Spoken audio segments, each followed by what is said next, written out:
students used to have this fellowship in their room. So like, just like seeing how men were just passionate about the things of God was new to me. It was even strange, rather. It was very strange. Okay, yeah.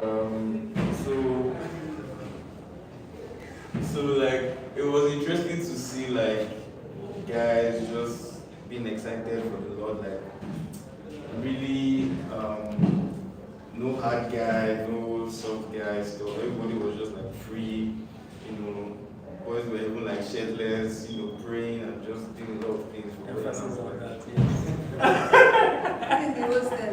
He was there. And it was so strange to me. I was like, really, like people can actually like love the Lord like this. So from that point on, I just like Tamara said, I began to like just observe him because I was in IC, he was in MEG. So I think that was the only point we ever saw in class. I don't think so. Okay, he sits in front, so like I used to see him a couple times. But like in the hostel, it was Mondays, I can never forget. It was Mondays, Wednesdays, and Fridays, the fellowship meeting. And just seeing how himself and his friends would teach the word, would pray, with so much, I don't know the word, vigor, yeah, with so much fervency, fervor, thank you. And it was just so amazing to see. And then I'd like to say my story was like the Elijah and Elisha story, how, when Elijah passed Elisha just dropped everything he was doing and just followed. There was something like that for me, so it got to a point where I was like, I have to just like follow this man and just know this Christian walk, this Christian, by the grace of God, rather, from that point on till now, it's been amazing.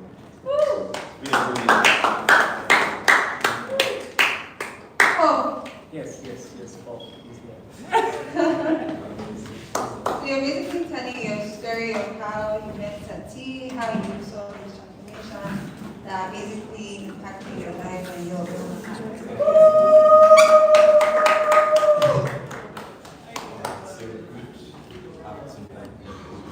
So I think I first saw Satsumi on the common anniversary on the altar in school, giving his testimony of a radical boy in the past.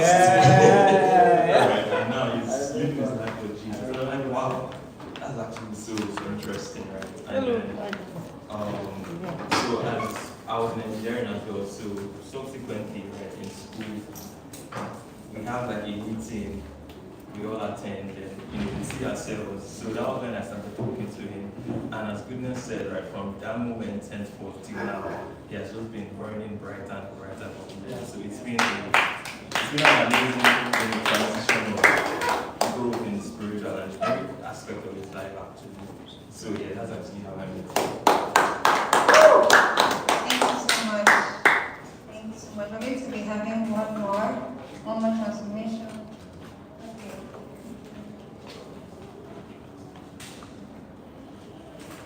So we're going to be having one more from Pastor Larry. Please, sir. So how you met Sati and his impact in your life, or maybe your impact in his life. All right. I would just like to, I'll try to summarize because it's a long journey, about 10 to 15 years. About 10 to 15 years.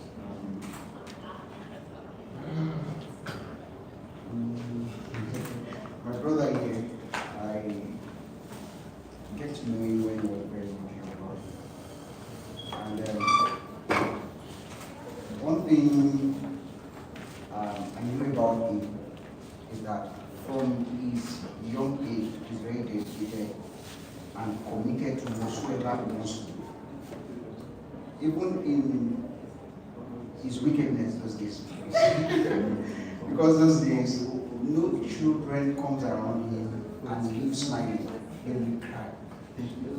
Anybody that comes around him cries. He's just a passion. He has that passion. Yes, he has that passion. It's the passion for him. So anything is a destroyer when he was not very. Anything he lays his hands upon, he gets it damaged. He's so passionate doing those things. And he's unapologetic. He's just like that.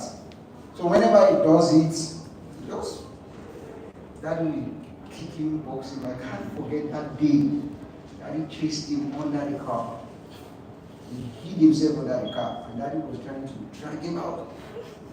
God, it was a very But fast forward to the change.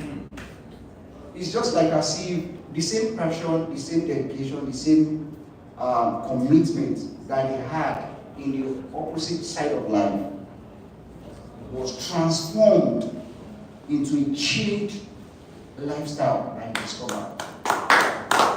It was really amazing. The passion is still there, the commitment, the dedication is still there, doing the things of God, growing, and making people smile now. People don't cry around him again. If you are crying, you are just doing your thing. But anybody that comes around him right now, he tries to pause out that thing that happens with him, that thing that changes him. He's dedicated to make sure that every other person around him changes. So, and that's the reason why every one of us are here today, to change, to explain that change. And we can be talking about it. Thank you. Okay, so from all of that, I feel like I can get a couple of words of citation. Intentional, fervent, what else? Passionate, driven. Yeah. Intentional, passionate, fervent, driven, dedicated, right? Ability to change other people.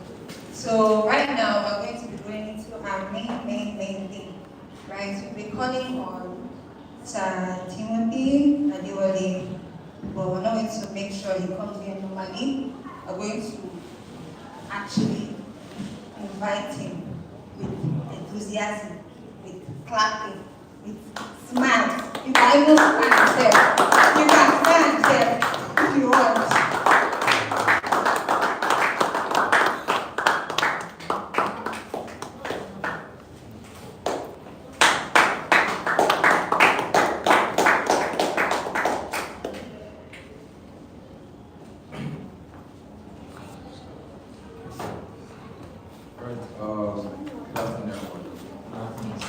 Good afternoon, It's really wonderful to be here. First of really wonderful to be here to finally get to do this. And there's a reason why I said finally get to do this because Line in. 511 at the point. Radio. Bluetooth mode. I was with Line in. because not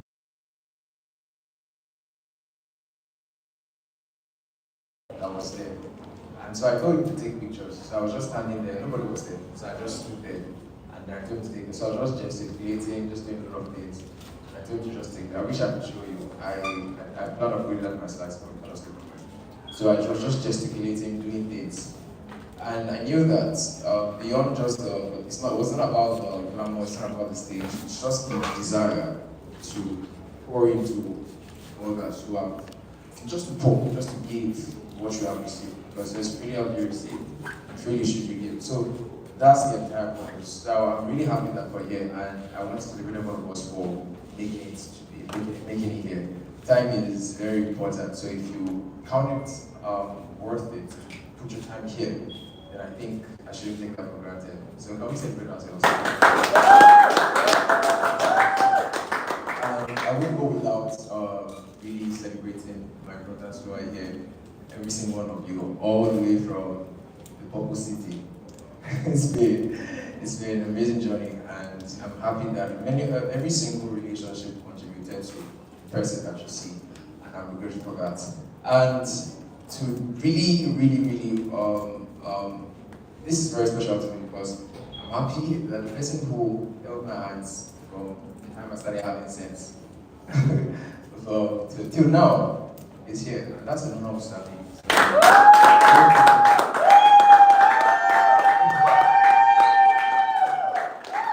don't think there's anybody who has been around that will not hear that name. It's not possible. There's no way. There's no way you will hear that name. It's not possible. Because I can't forget that statement. He says it, the one whose hands are held will go faster. I never forgot it. And that's been the truth. The one whose hands are held will go faster. And so I want to say thank you so much. And thank you for it's a miracle that it's here, because that's what he told me, that miracles can happen. So the fact that I say it's a miracle. Thank you so much, sir. Thank you, sir. I'll put that together and let's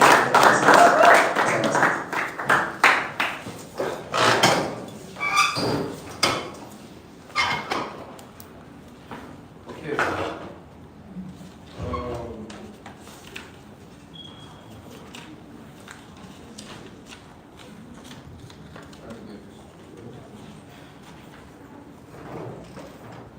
Metamorphosis.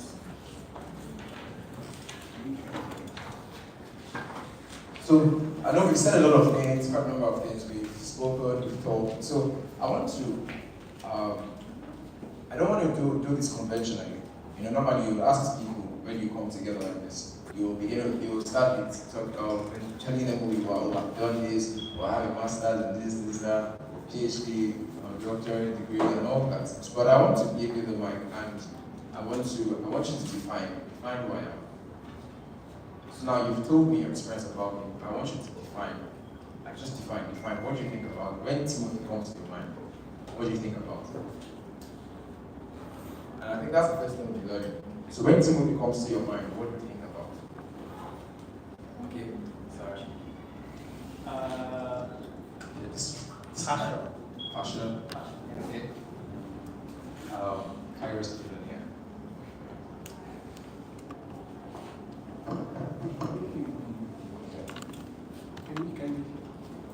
You need it, yes.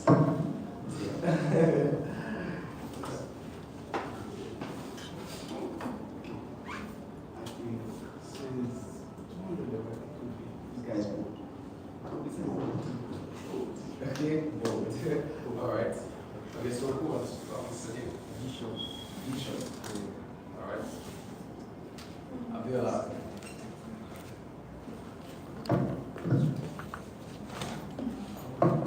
Love of the Lord. Thank you. Okay, Shai.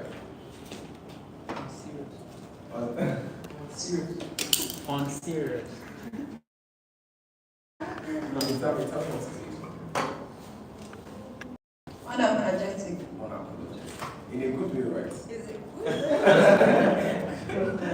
All right, then. That's the next slide. Okay. So I will leave all of that to your definition. So whatever it is you said is what I am. So I just leave that to your definition. And just as I will start this, I like to talk every single time I have an opportunity to do something like this. I always like to start with this framework, with this mindset.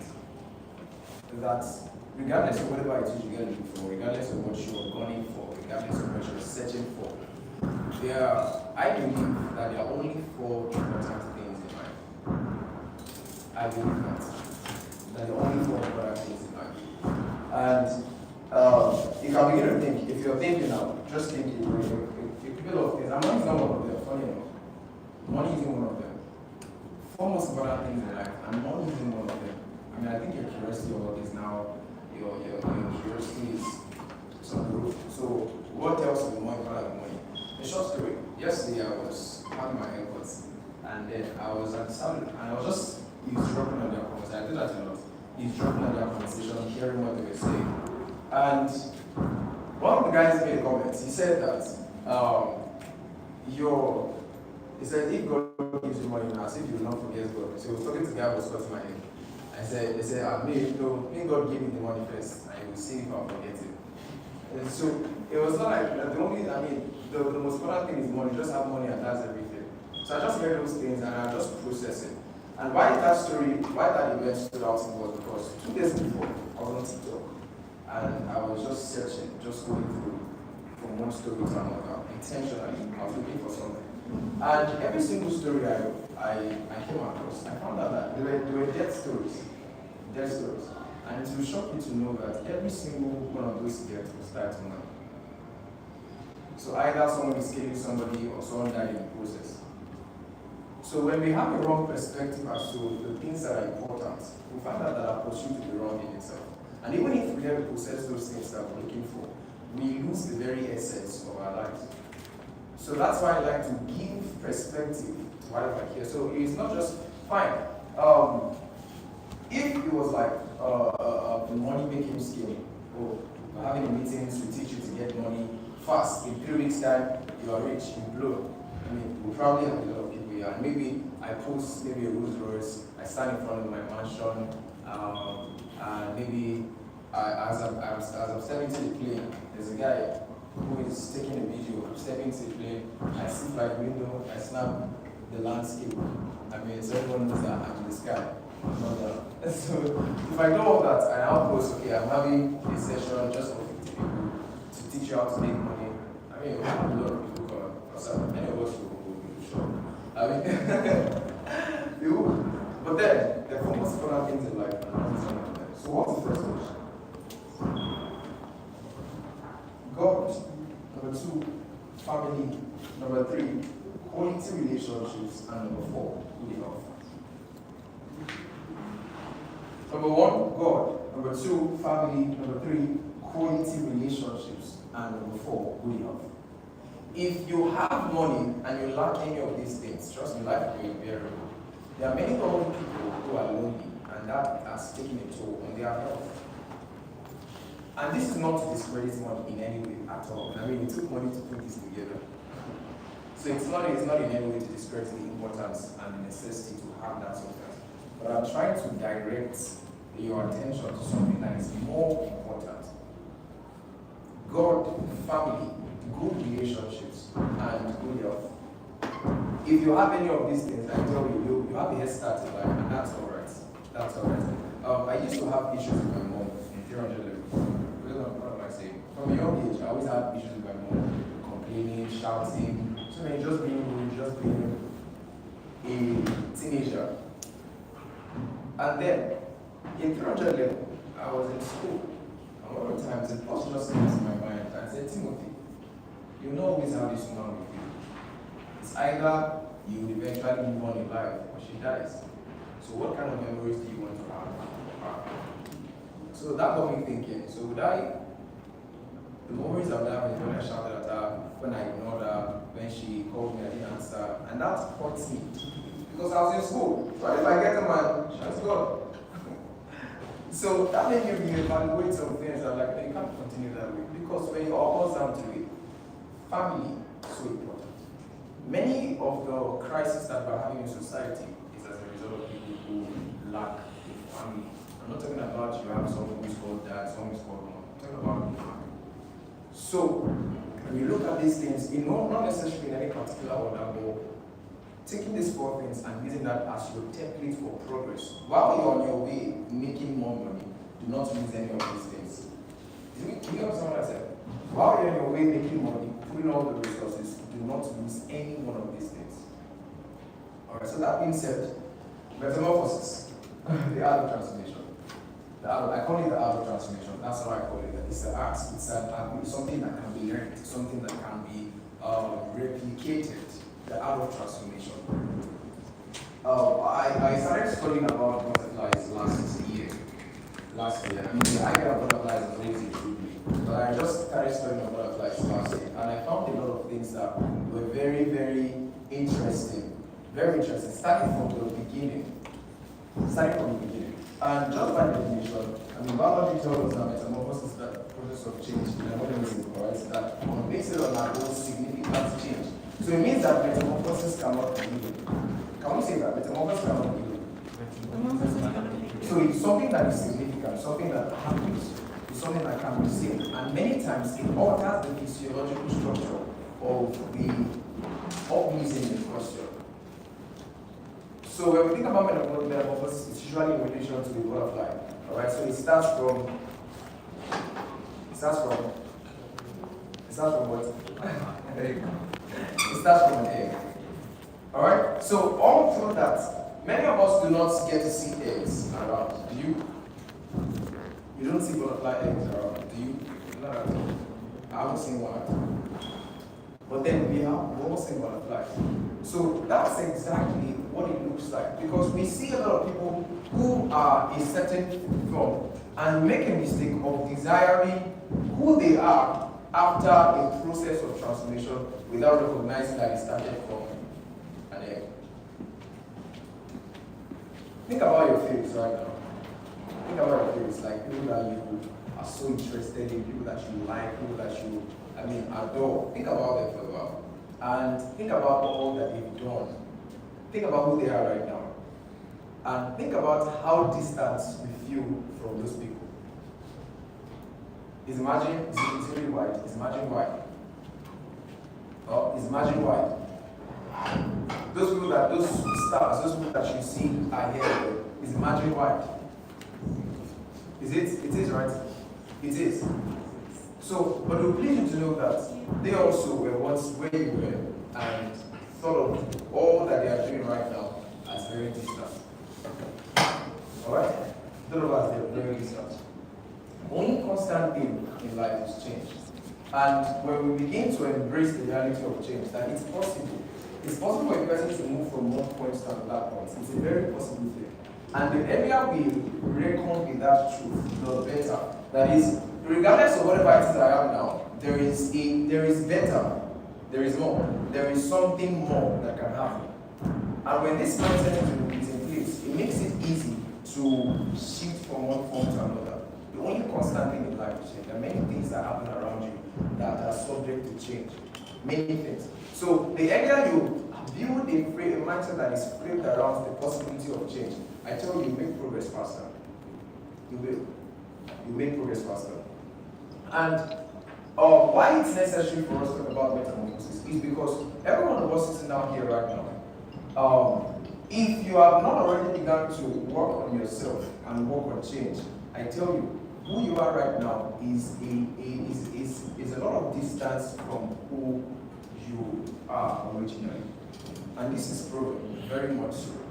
I mean, in the past years, I've had a lot of sessions with people where I get to talk, ask questions, just that privilege of being maybe leadership positions or just being cared about people. So I've had the privilege of counseling, talking, and I've heard a lot of stories. And many times, I found out that all of these issues are stemming from an alteration in someone's sense of identity. Almost everything.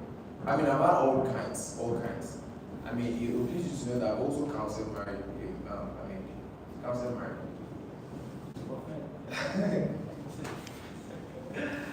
So, all kinds of issues, and the root cause can be traced to a problem with identity. So as we were growing up, many things were happening. As we were growing, a lot of things were changing. We were adapting, we were conforming. So many things were changing as we were growing. So who you are, maybe at the age of 21 or 30, eventually is framed around the kind of experiences you have while growing up. So if you have not already begun to take intentional steps to correct some things, like you are aware, first of all, that's why I said you should be aware that change is a constant thing. So if you've not already begun to intentionally correct some things, I can assure you that you're still living as a product of other people's choices.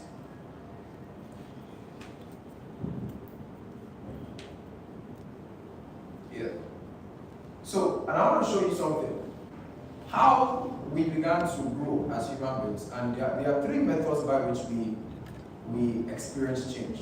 Three methods by which we began to adapt or just grow. As we're growing, we're applying these things with or without our consciousness. So number one is observation. So I had my NYC in a school, and I did a lot of observation. I just like being around those things, and I saw that they lived by observation. I noticed that these guys were doing things that I didn't think they should know to do. But then I realized that, there are people living around them in their estates, in their streets, the community, their families. So they were knowing some slangs, they were knowing some things that I still get this from. So I realized that now, observation. Now, take for example, a baby. You can't really teach a baby anything, alright? You can't. But by observation, a baby begins to know what to do. As that baby grows into a toddler, I've seen Instagram videos, where a little girl is also applying makeup. So never a time did she go to a makeup artist to teach, but then she just observed. So she will see that her mom will do this, her mom will do that. So I saw another one where a toddler was calling a baby, a young toddler was calling her dad, babe, babe. So what happened? She has always said that. So she observed. So by observation, so we just saw things and we did. I tell you, if you grew up and you saw people walking on their heads, do you know you walk on your head? Because just by observation. If what you saw were people if what you saw were ladies gymming and having muscles, you will believe, okay, I should actually do that. So by observation, so we observed things around us. We did, and then by observation we began to conform. And the second thing there is by instruction. That is, now you were told what to do. Oh, go and do that. Oh, go and do that. Oh, you can't do that. Oh, don't go there. And then the problem is that as we grew up, we had a lot of negatives than positives. Do we agree? Like you were told more in what not to do than what to do. So many instructions. So it's like you were always in the confines. The things that you did or didn't do, the places you went or the places you didn't go to, or the things you had access to, or the things you didn't have access to, were all on the grounds of instructions. And many of those times you didn't know why. Sincerely, you didn't know why. Why can't I do this? Why can't I go ahead with that? Why?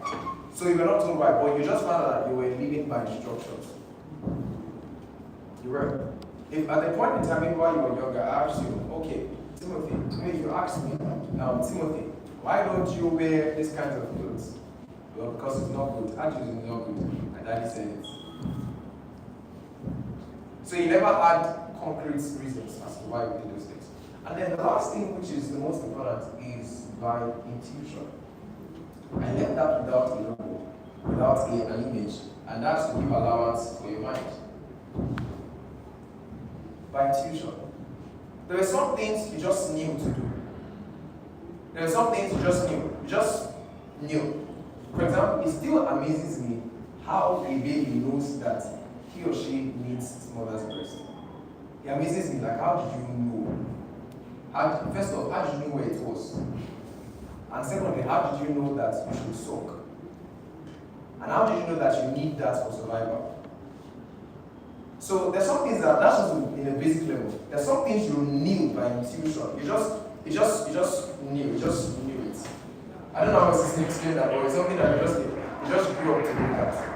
And as that was happening, there are many things that you were trying, and that's what makes babies very interesting. That's what makes them interesting. Just when babies are around, you find out that there's no limits with them. There's no limits. There's a way they see life that you don't see life. So you can be carrying a baby right now. I remember I was carrying a baby, and then that's Papa G's daughter. So I was carrying her, and then she wanted to just leave. She didn't want me to carry her anymore.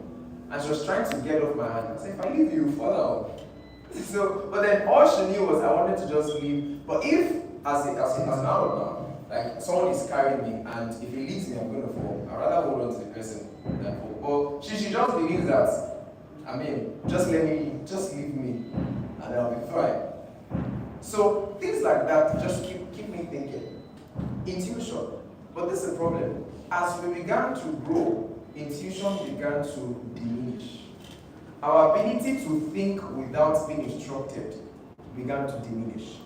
We became less creative and more conforming. We became less creative. We became less pioneers of ideas. So originally, you believe that you can have an aeroplane when you were young. You can have unimaginable things. You can build your mansion on water and then be able to go and see the fishes in the morning and then go back to your house. You didn't know how, you believed you could swim and you'd be able to do that. You said, I'm going to go see the fishes, I'll say hi to the dolphin, I'll breathe the seagull. You were boundless in your creativity. But then, because of the first two things, observation and instruction, intuition was affected. And it's in intuition that we see the originality of us. It's an intuition that you get to know what can you do, that you birth original ideas. It's by intuition that you come up with things not taught by people. It's by intuition that you become unique, that is out of everybody, there is nobody like you. It's by intuition. It's by intuition. That is, you can just sit and stellar ideas come out of you. Things that haven't been heard of before. It's by intuition. So we found out that because of observation, and God helped you, you grew up amongst people who didn't see anything possible in life. A short story. There were a couple of guys who were stuck in a cave. They were stuck in a cave. And, I mean, they were just there, it was dark. They were just there, all of them were just there all together. Stuck in the cave. And then all of a sudden, something happened one blessed day. I'll call that day their day of deliverance, but they didn't know that. So there was one of them who saw a light ray burst through the cave. And then he was intrigued. And that is what happens to many of us initially. When we see things that we ought to be like, we find out that there is a stirring. But guess what we do? We shut it down because of observation and instruction. So now, because they have been there all together, so this guy saw that light, and then he felt, okay, I think I should go towards that. And then as he was going, he was saying, oh no, don't do that, we never go there. Don't go there, don't go there, don't go there. And then he said, well, I'm going to go and try. I'm going to go and see that. So as he went closer, he found out that he saw the most beautiful thing in his entire life. He saw the grass, he saw the sky, saw the flowers, saw the sunlight, saw beauty. And he never returned.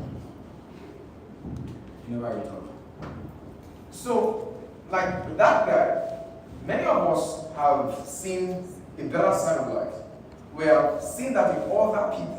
But there's such a restriction in your mind that makes you think that, okay, but not you. But not you. You have seen some possibilities, but because of observation, in my family, no one does that. Or I've not seen anyone do that. And by instruction, what you should do, where you should go, how you should work, and all those things, you have kept those things in the back seat.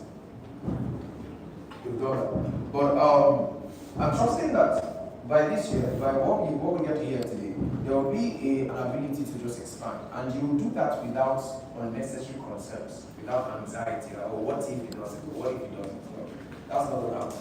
So to what just what I'm saying, that I stumbled on a research by Jean Piaget. He's a Swiss researcher, a researcher from Swiss.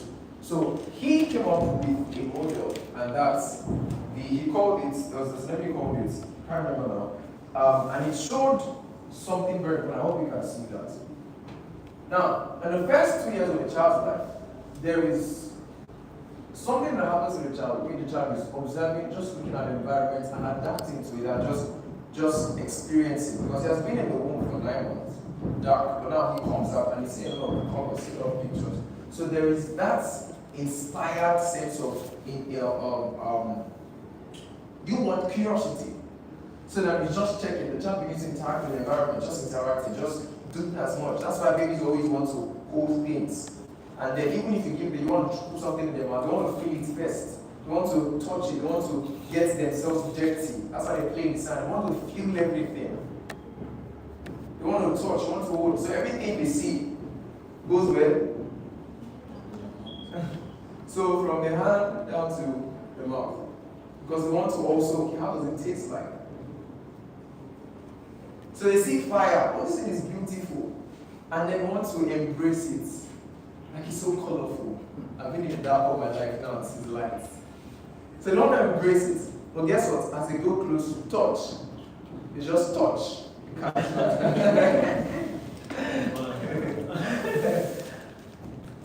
So that's what happens. But then, in the next 5 years, The child begins to represent what symbolically. Now, you can recognize some things. That's what makes them, okay, recognize faces, recognize people, recognize, okay, this is my toy. Or I name my toy this. So, but there's still so much creativity rested. Because in their hearts, they're having a tea party. And guess what? That girl puts her doll. And she believes her doll is drinking tea with her. And then as she's talking, she believes her doll is also talking to her. So that's how she can have a full-on conversation with her dog. You think that she's insane. She believes you are insane. You don't know that this is you take that dog from her and you see how sad and how depressed that child can be. I don't think that happens in Nigeria anyways. Alright. Now, the third stage is called the concrete operational stage. And the child learns rules such as conservation. So at this point, the child is becoming a little more logical, but they still have a reservation of possibilities. Yes, they're learning math, learning English, learning things. And guess one of the things that they learn? They learn that 2 minus 5, it cannot. It cannot. When you get to 400 level, or what am I saying? This is 3, this is 1. You know all things are possible. That's why you see that thing called I. That's in the square root. You see that thing called I. It's the square root of minus 1. In primary school, you say it cannot. It can't happen. That same teacher that's telling you it cannot going to school and knows that it can. So now the final stage is the formal operation stage, and that's called upward.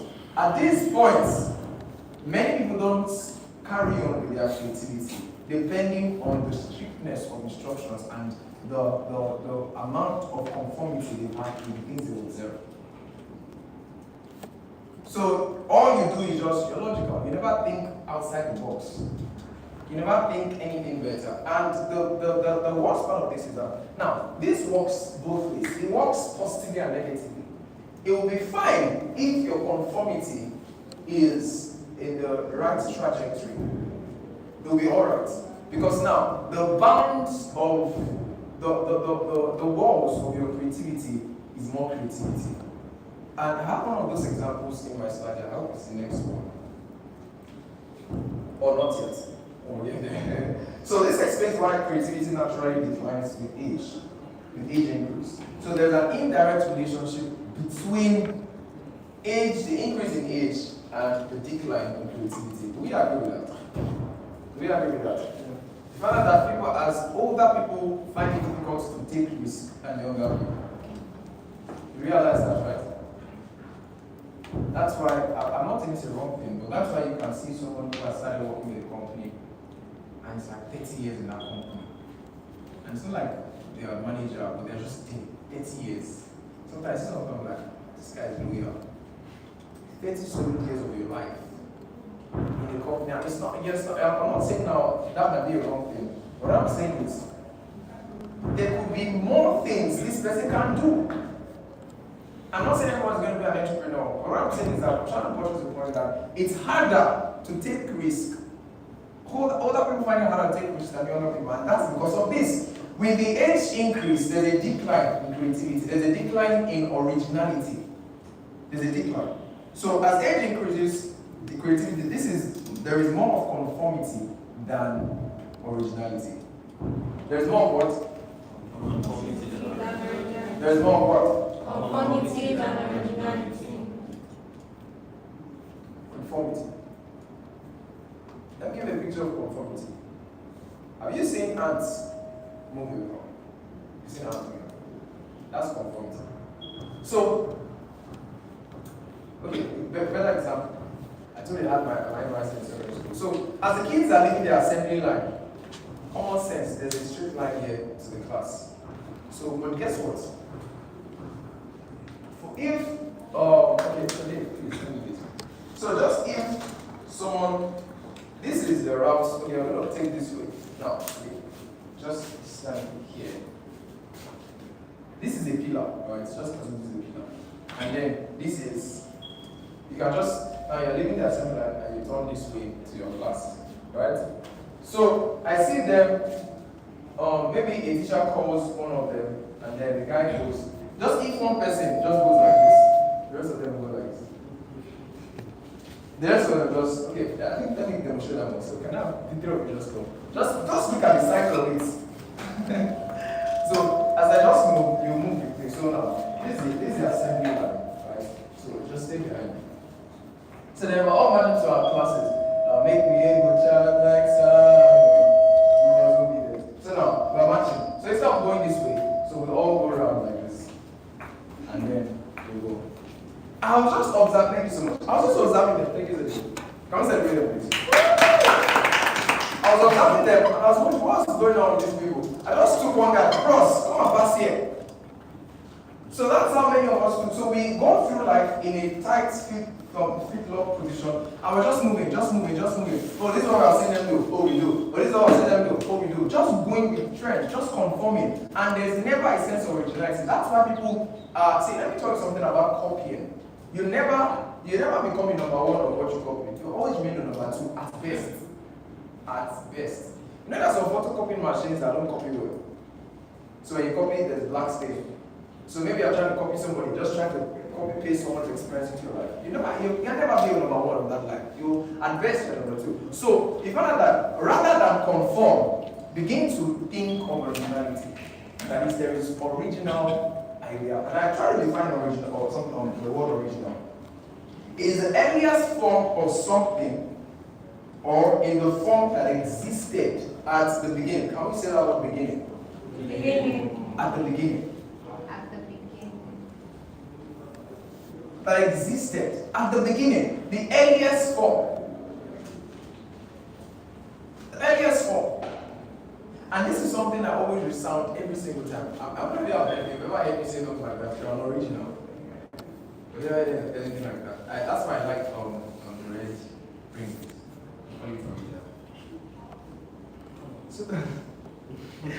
So you're an original creation that is without a reference to another. So you were not created to say, oh, look like this. No, you were created to be you. So because of experience through life, what begins to happen is that in the process of conformity, we lose our originality. Whenever a person should come to meet you, they should know that there's no other person like you, even if there are a billion other goodnesses. But when I come to meet this goodness, there's no other goodness like this goodness. That's what should happen every time someone meets you. And the extent of your creativity is so vast that even if you were a quadruplet, each and every one of you is still an original. The angels do copy paste. They don't just go like this. Even if you're so identical, there's still originality. When you say that I'm original, I'm original. say that one company, I'm original. I'm original. I don't mean the Minecraft, about you. Alright, so let's dive quickly. Let's look at something. 4 stages of metamorphosis. Are we hearing anything so far? Yes, sir. Are we learning? Yes, sir. 4 stages of metamorphosis. 4 stages of metamorphosis. The first stage is the egg, and it's a stage of potential and vision. I mean, I asked us earlier, how many of you have seen an egg? Now, listen, if you've not seen it physically, at least I helped you with more. So you can see. So, the butterfly begins as that tiny egg. And one of the things that really amazed me, there are a lot of things that amaze me. I'm a very observant person. I can observe even to the littlest of things. That's why I don't know. I don't think it's a bad thing. But if you're trying to hide something, I'll see it. I'll just know. There's something about your work posture, something about your clothes, something about your outfit. If you're trying to hide it, I'll see it. I don't know why. And it helps me a lot. It helps me in talking to people.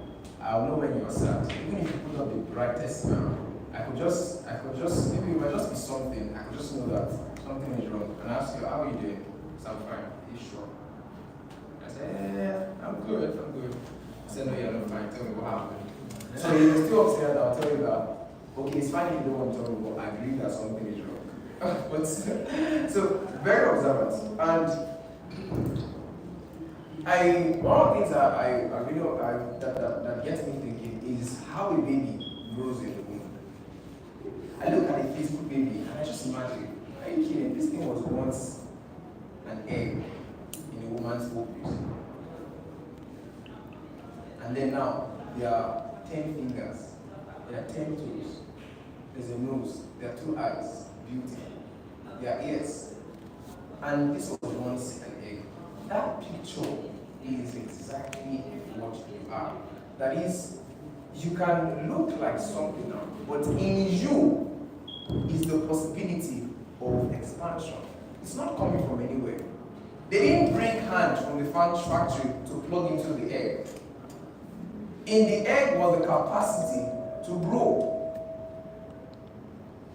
So it came in contact with the zygote. And then, the zygote is a product of the combination of those two. I mean, I think biology was a good class.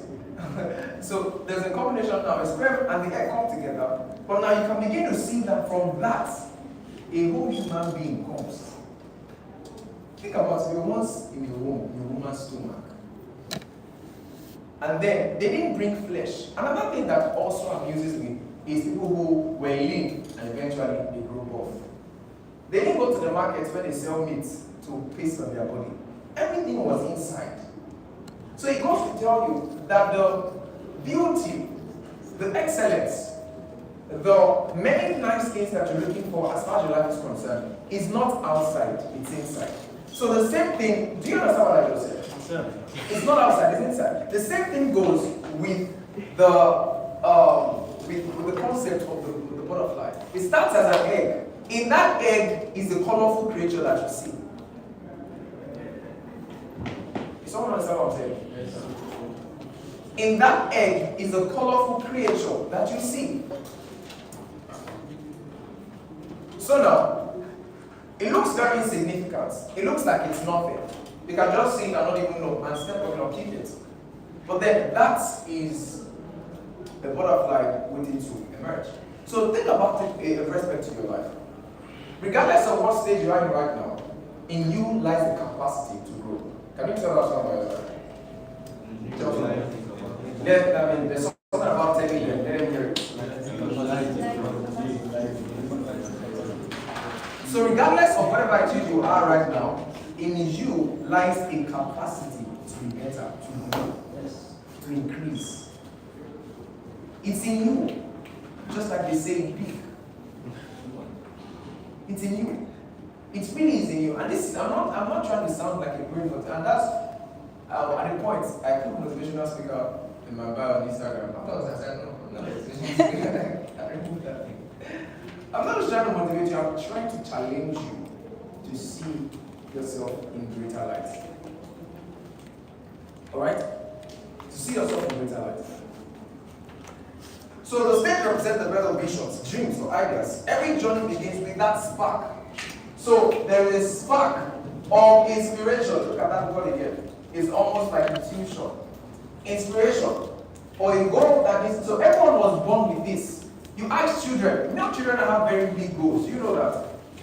Children have very daring goals. Even more daring than the one you think you have. They have very big goals in their minds.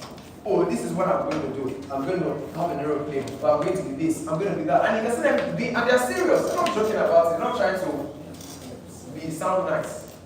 They mean it. They really believe it. So every one of us were born with that in mind. So there is a vision that is in your heart. There is something that you're seeking to accomplish. And that's the butterfly, the egg stage. Now, let's look at the second, before I go on, I want to explain this. So now, in this stage, there are two factors that determine the survival. I'm going to use the story of two brothers to explain that to you. So, there were two brothers inside. So there were two brothers that grew up from a family. So now, there are two factors that determine the survival of this nation. Number one is family upbringing. Family upbringing, very important. You know, that's why I talked about family in the first place. Family upbringing. So now, these two brothers, they had a father, and the father was an irresponsible man. He was a drunk. He always maltreated his wife. He was always going out, coming back late. That's who he was. So, and they grew up seeing their father do all of that. They grew up knowing him to be that kind of person.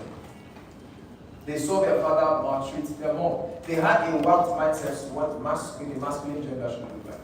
But then, after the demise of their father, they went their separate ways. And something happened 25 years after they were brought together, and this was what they looked like. So now, an interview was done, and they asked this man, "Why are you like this?" He said, "Because of my father." They asked this guy, "Why are you like this?" "Because of my father." So they were puzzled. So what do you mean? So now this guy explained, "I saw my father live a certain kind of way, and I didn't think that's how it should be. So I made up my mind that I'm going to do better. I made up my mind that I'm going to do better than him." So he was a challenge for me to be a better man. So they asked the guy, "Okay, so why are you like this?" This guy had gone to prison, guy had experienced a lot of hardships in life. "Why are you like this?" He said, "Because of my father.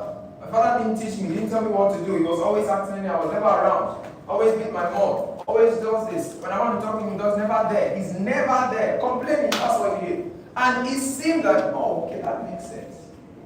But does it make sense really? So what you can see here is that whilst they both had the same family upbringing, eventually they made a choice. And I'm going to talk about that as we go. So family upbringing also plays a vital role in the execution of those dreams. Those dreams, family upbringing. And the second thing that causes for that, next slide, the second factor is societal environment and exposure.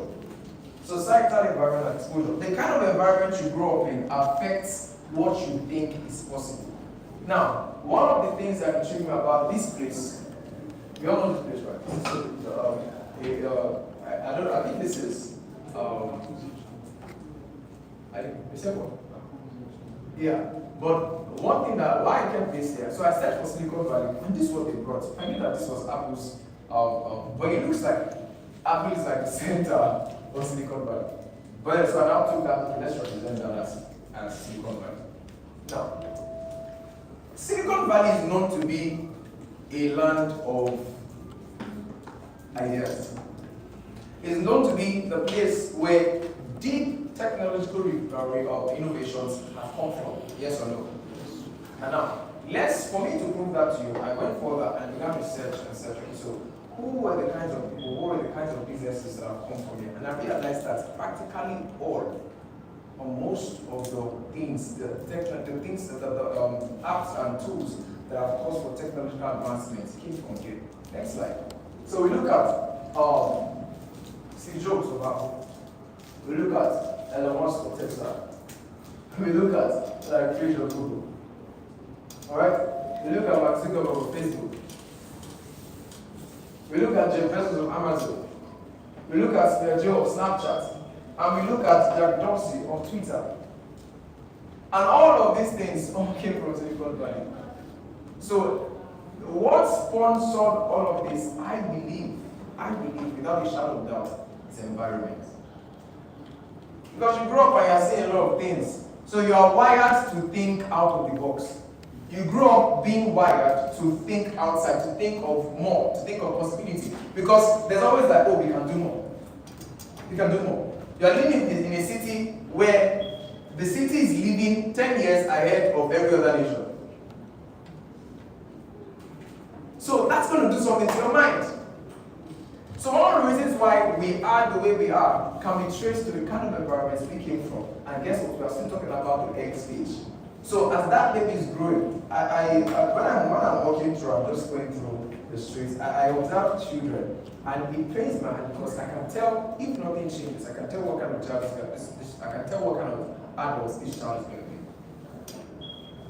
A child that's grown up amongst parents, amongst selling alcohol, selling this. I mean, you're grown up where just when things. So don't be shocked if you see that child grow up as a child. Now, another thing, the second stage Okay, I put a question there for you. So I was going to ask you, so now we looked at all those guys, so I'm going to ask you, so what are you going to know for?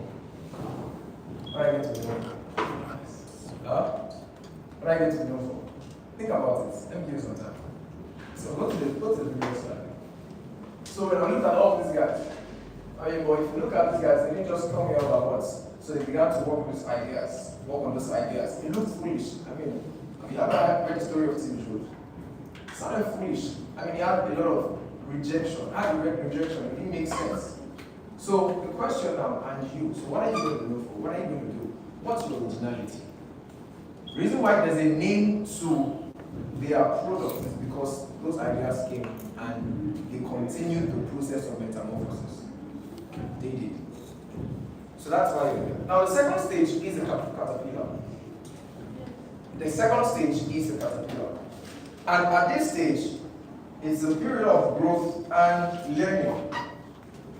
Growth and learning. Growth and learning. So once the caterpillar begins to quest for food, begins to look for what to eat, how to develop, just looking for gathering nutrients. Alright? And he also represents the stage of learning, preparation, and self-discipline. Remember, we're talking about metamorphosis. So you are transiting from one form to another. And so I'm showing you how. So one crucial thing to know about this is that the caterpillar becomes more visible. That's the dangerous thing. It becomes more visible. So guess what? You began to maybe after metamorphosis now you're inside to you're going to be a better version. And you're taking steps. You're taking steps. You're taking steps. You're doing things. So now, you have not arrived yet, but that transition is becoming more obvious to other people. It's becoming obvious that okay, something is happening to this guy. So that transition will attract two kinds of people. It will attract the naysayers and those who bring the negative vibe. It will. It will attract those who believe that, oh, what are you trying to do? You're just disturbing yourself. How many of you happen like that? They're always asking you, you're doing too much. Have you ever had people tell you things like that? You're doing too much. You're doing too much. How many of you sincerely, genuinely felt bad after that? You felt, at that point, when you felt bad, you missed it. What's wrong with me? You're doing too much. So, another story. I should not say my story, right? Say your story. Okay. So another story. So there was this young guy who grew up in the village, and then he decided that he wanted more. So he was just trying to do some things here and there, come up with inventions. So he was having some ideas and he was trying to birth them, just doing what he could, and he was serious. So he would go to school, listen in class. So there was this other group of friends. There were 4 of them. They were always going together. So they come to school late, they leave early because they go play football. And then they just always been around. Everybody knew them as the tyrants of the village. So one of the times they called this guy and they were trying to talk him down. Oh, you think you are better than us? Or you think you are this? Or you think you are the top of the town? You think, oh, you can outsmart us? You think, oh, you are this? So they were hating on him because he was choosing to make progress with his life. There are many kinds of people like that. Genuinely, they want the progress that you are experiencing, but they are just too lazy to go through what you are doing. So the best thing they can do is either you become like one of us, or what? You can't just try to raise yourself up. It's either become like one of us, or they discourage you all through your journey. So one thing you must do at this stage, alright, as in a stage where you're learning, you're studying, you're grooming yourself, beginning to have vision, beginning to have a quest, a desire for more. One thing you must do is that you must gather 2 things around you. The first thing is the right mentorship. The right mentorship. I can't imagine what would have been like if I didn't have Sabi and 100 Lim. The right mentorship. The right mentorship. Mentorship shows you what is possible and takes you to it. So you're learning and you're seeing some things. It's not enough to stay there because you can feel lonely. You can feel like, oh, it seems like no one has done it before, so is it even possible? But mentorship shows you the possibility of what you have as an next stage. It shows you that, oh, yes, you might have come this far by yourself, but there is still more. It shows you that regardless of where you are right now, you can also look like this. So in the stage of the caterpillar, you must be prepared. Look out for mentorship. Right mentorship. Because one thing mentorship does is that it accelerates the process of growth. I've always seen it. There's always a difference between those who are mentored and those who aren't. There's always. Always. It will always show. It will always show. Even if someone says, oh, they can have an informal form of education, they go to school, they go to the library, whatever they want to read, educate themselves, it will not be as smooth and systemic as a formal education. Because now you are taught things not just taught things sporadically. Oh, what do you feel like saying today? Okay, let's talk about this. No, there is a system. So mentorship affords that where you are learning and you are making progress in a systemic form. If, most importantly, if you find yourself in the right mentorship. So guess what? I'm not asking you to now go and look for the greatest of persons. Like now, you now get to contact Jeff Bezos. He's a new mentorship. I hear that you've gone through stuff and you are the one running Amazon. You're doing a good work. I need mentorship. Yeah. What's the likelihood you get a response? So that's what I'm asking you to. I'm asking you to find any body that has achieved what you aspire to be. Find a butterfly. That's what I'm asking you to do. Find a butterfly. When you see a butterfly, it reminds you that okay, you also are going to become one because that butterfly was once a caterpillar. So I'm asking you today is to find a butterfly. Find somebody who is dancing out the colors. So that in itself serves as motivation for you. And it's not just in physical presence, in books, in materials. Get mentored under people. That in itself gives you speed, helps you grow out of some mindsets. It does a whole lot. And the second thing that is necessary, or before that now, just like I told you, that is not how I was not reference. He always says this, the one who's anti will go faster. The one who's anti will go faster. And I saw that happen. If I wasn't being recycled, trust me, I would have messed up. It would have been chaotic, it would have been sporadic, doing things anyhow without a coordination. Without a coordination. Number two is the right association. Sorry, that was number one. It's number two. The right association. The right association. I'm going to explain this with my next, the slide after that. The second theory. After this. Yes. So this is my second theory. And the first time I taught people this was in a point where one of the visions I wrote in the published. I'll share with you. So you know, turn the level. Now, perfect. After being mentored, one of the things I learned from Sample was that just picturing your future. I don't know, I'm sure you remember this time I say, see before you see it, see before you see it. So seeing those things. One of the things I did was that I went back to a sticky note. I wrote 3 things. I wrote what kind of results I wanted to have. Number 2, I can't remember what I wrote. Number 3, I wrote that I was going to have an opportunity to impact civil students positively, like just speak to people. So when that was going to happen, it was support. I didn't say anything this time it was about, I don't know, was it when you organized a meeting for the 100 students?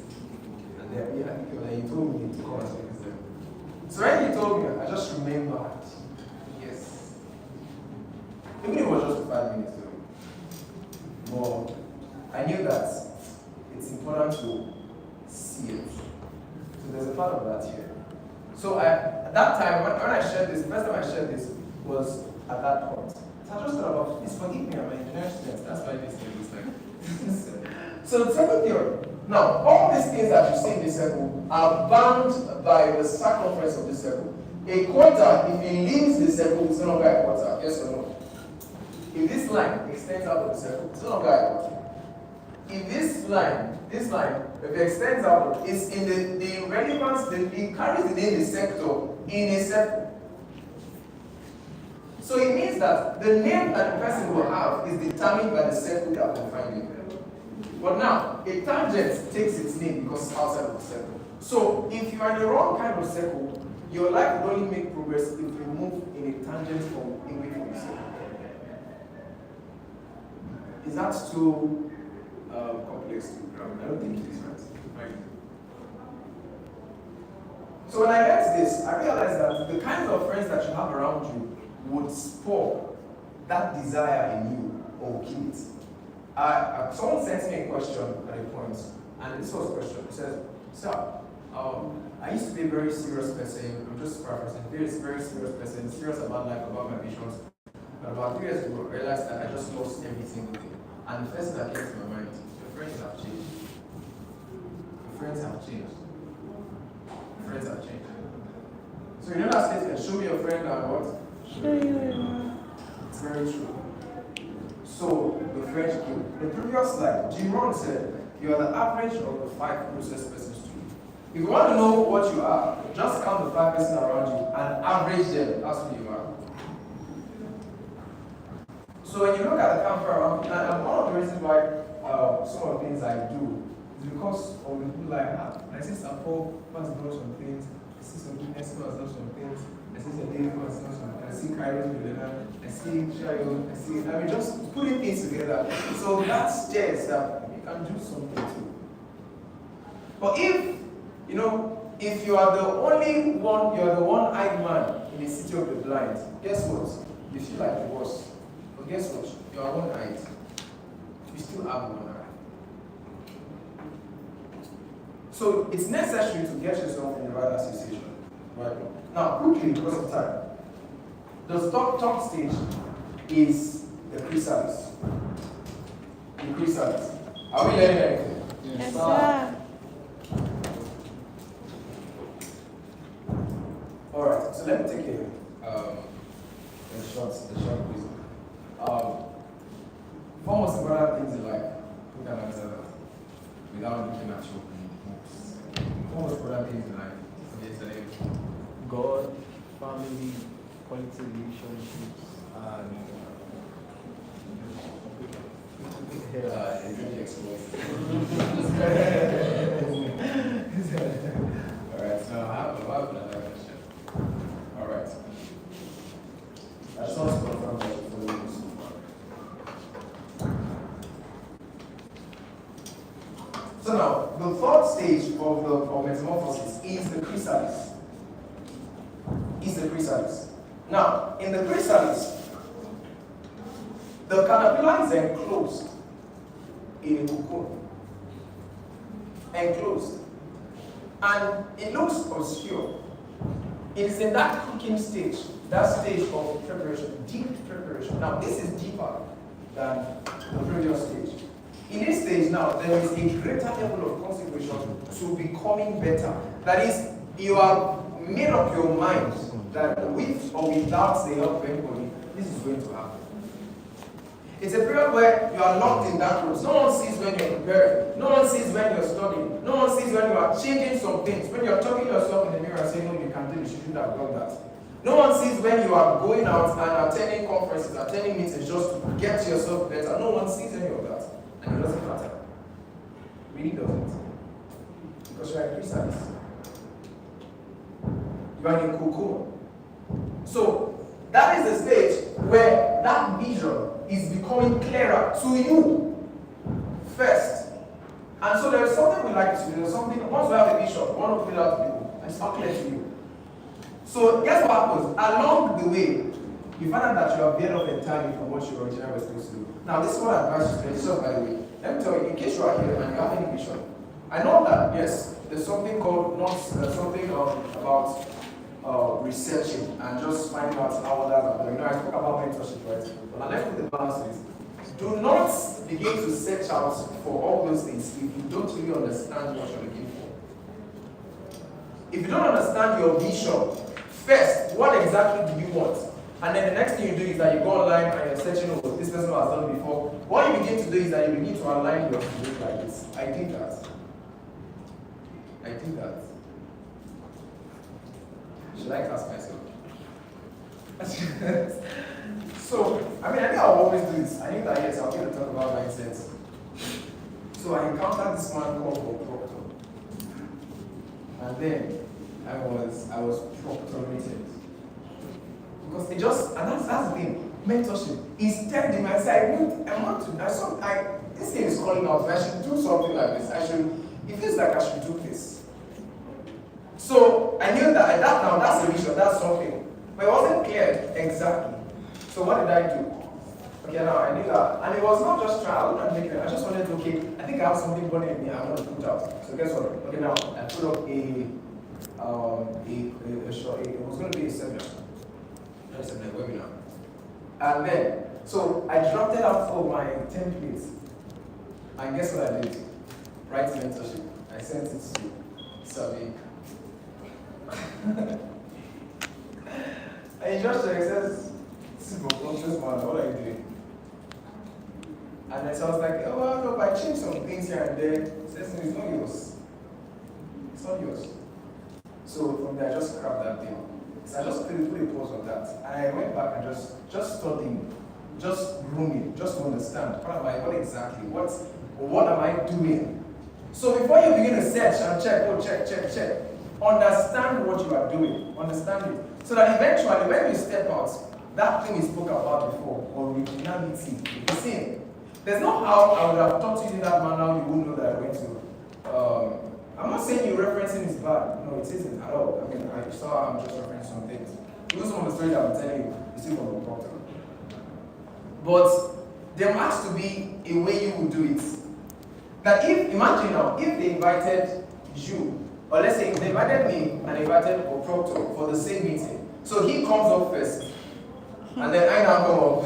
So what do you think is going to happen? I got you, we heard also this guy just copying and pasting. So can you imagine that? So even though you will do the same things, even though it looks like it's the same form of delivery, or let me say the same package you should deliver, how you will deliver it is where your originality is.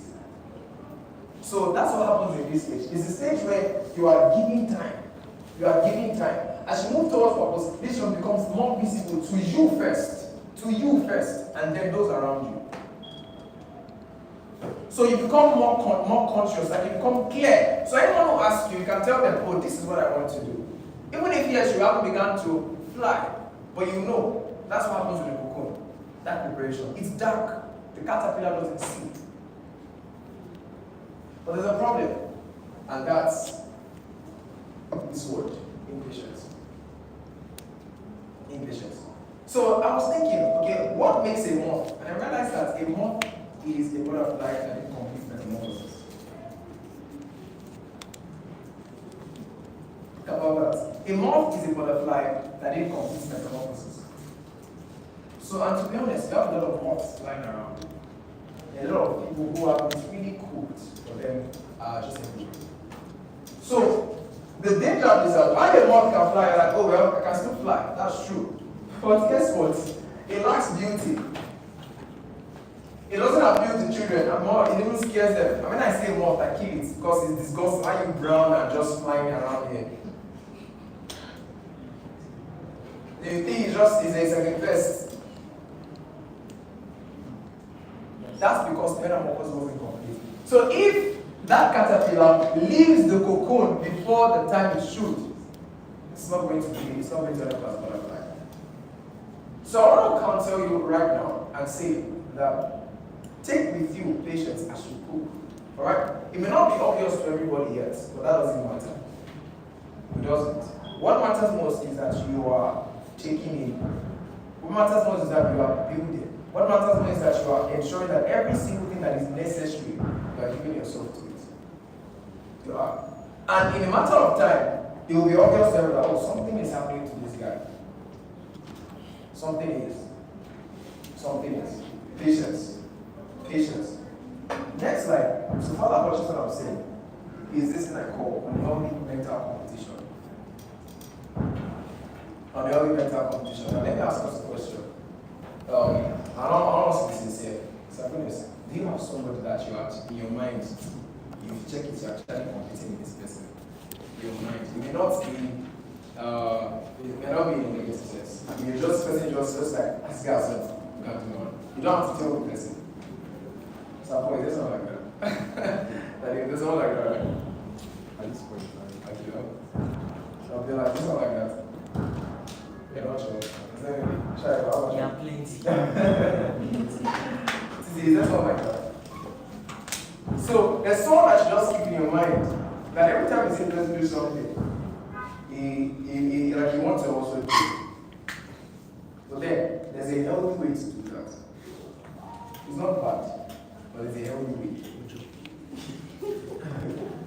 There's a healthy way. There's a healthy way to have mental competitions. So no.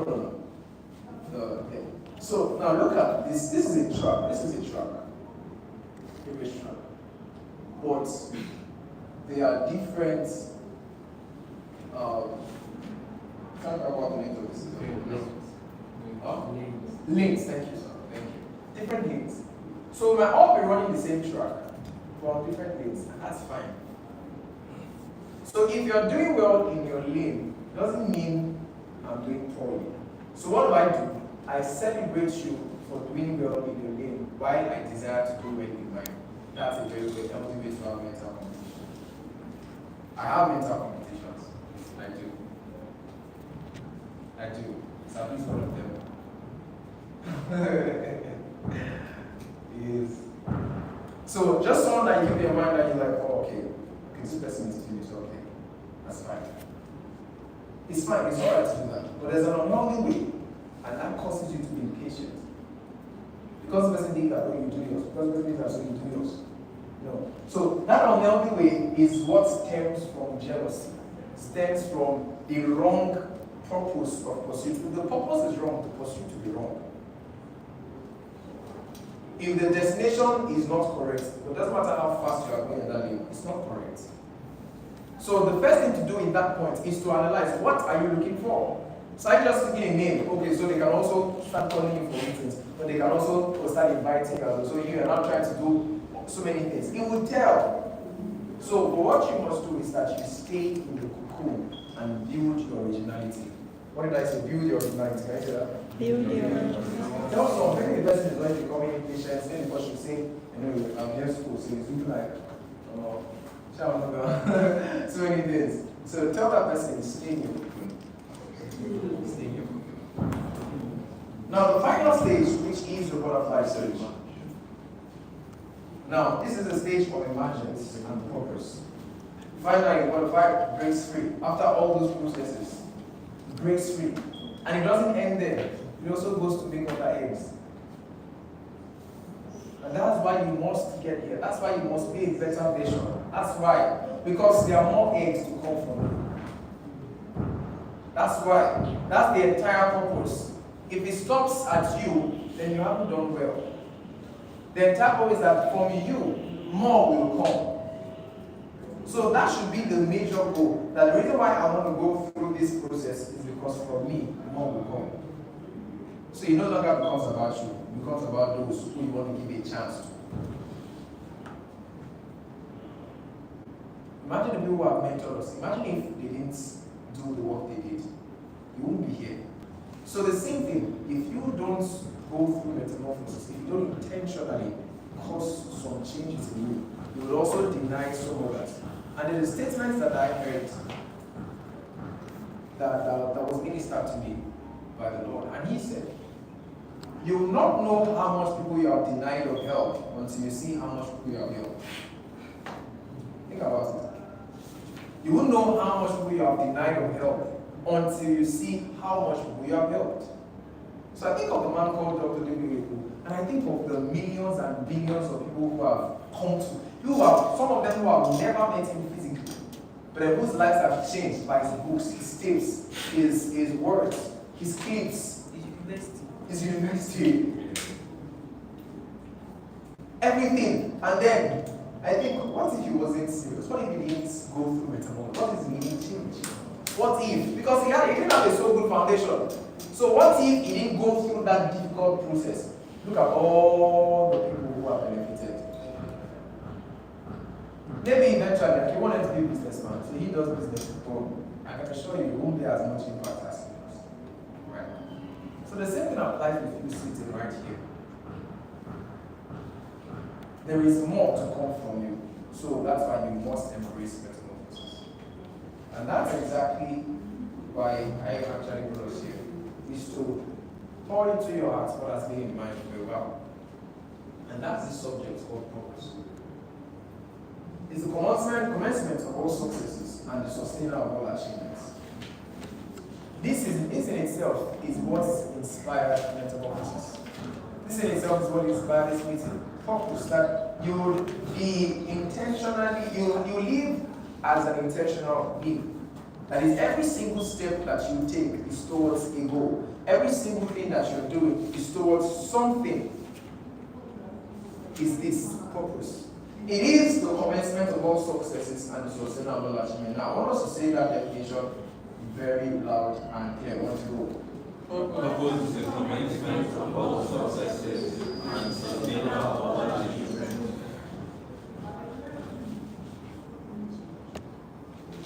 A few seconds to think about that definition. It is where all successes commence from, and it is what sustains the result. It is. Alright? And on the other hand, a lack of purpose is the starting point of all failures. Even if you have all the money in the world. So don't think failure is that guy who doesn't have money. A lot of billionaires who are still failures. When it comes to purpose, when you talk about purpose, it goes beyond money. Like I said, I will never talk about money. If you ever hear me one day, I say money is not good. Trust me, it's not me that stuff. You know, AI is everywhere, so it's not it's not me. The subject of purpose. Next slide. Look at this image. Now, there is the vehicle, the driver, and the driven. The vehicle is you. The driver, I'll leave that, and the driven is purpose. So now, this vehicle here, no, it's not you, be down from the shoulders. So, this vehicle is just for now, right? Just for 2 minutes. This vehicle is you. Now, the driven, that is all these guys are seeing there, is purpose. And who is this guy? Thank you. The mindset. The mindset. This image came to me when I was taking a walk in school. I was just coming back from class. And I was thinking about it. And this was what I was thinking about it. Because at the time, we had a leader in my unit, and I was saying, I didn't like his leadership. I didn't like it. And I was at that point, I was also an executive, and I wanted to, I didn't like, at a point, and I am ashamed to say this, but at a point, it was not because I desire, at a point, I actually went to business and said, it will be fine if you hand over to me. Like, I'm serious. I was not being egoistic. I was just passionate. It's like, I don't like how you are doing this with it. And I feel like I want to, I couldn't do much if I wasn't the But then guess what the Lord told me? So as I was walking, and then I just thought about that, and this image came to my mind. He said, if the direction in which the vehicle will go is dependent on the driver, the best thing you can do is, peradventure you are sitting here like this guy, you can just be playing the guy. And I get children flowers. So you can just be playing the guy. You can just be asking him, sir. Or you just be praying for him. So the driver is the mindset. Listen, no matter how grandiose your purpose, no matter how big the picture is, no matter how vast, how clear it is, that guy called the mind can do job, will do a lot. He has more work to do than any other thing. Because it doesn't matter who is in the car, it doesn't matter who is on top of itself. What matters is this guy. How this guy is going to look at how the tires are crying for help. This guy is almost dying.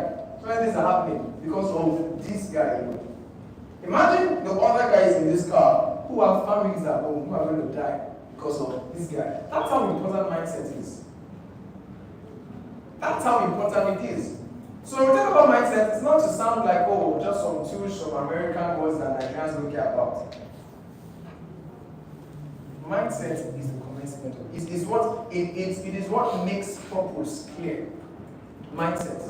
The kind of mindset you possess largely determines the outcome of your life to a very large extent.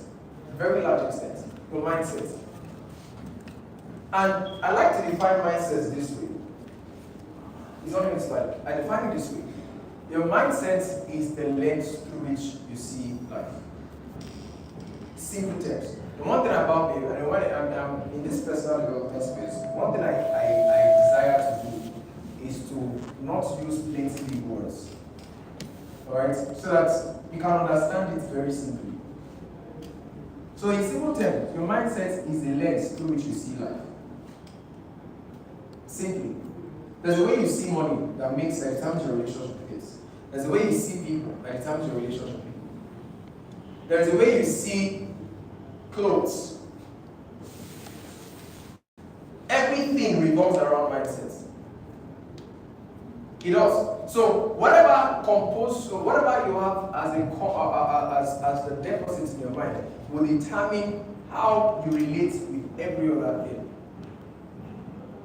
So one thing that is necessary is that as you grow, or as you're seeking to exhibit and walk in purpose, you are bearing in mind that there are some things that must change in your mind first. There are some things you must put out, there are some things you must bring in. Definitely, regardless of who you are. There are some things you must take away, and there are some things you must put in. Mindset. Mindset. Now, in the next slide, I put something there, two categories of mindset. The antagonist mindset and what? The protagonist mindset. How many of us are familiar with those words, antagonist and protagonist? An antagonist is the enemy in the movie. The person who is against. The protagonist is the guy. In simple terms, actor and Mose. Maybe once. I never understood why they always call him actor and Mose. I just know that was the movie. So the antagonist mindset and the protagonist mindset. What's the antagonist mindset? Antagonist mindset are negative thought patterns and values that frame up our beliefs. And they are utterly dependent on what? Utterly dependent on what? Are we looking at it? Utterly dependent on what? And the limits of our experience. That's where antagonist mindsets come from. And guess what? Now it takes me back to what I told you about the first stage. Okay, and I think it's time for disclosure notes. So, what are the 4 stages of metamorphosis? Who wants to answer? 4 stages of metamorphosis. You have to try. If you're wrong, you're wrong. Normally now. Okay. I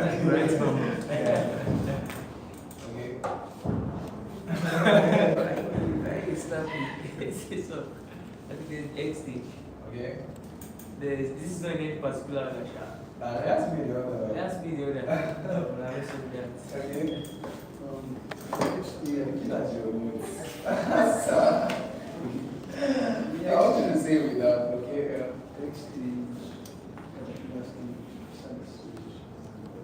Amazing. Alright. Okay, who can take this step further? Who can tell me what I define each of these stages as? What I define these stages as? The X stage is what?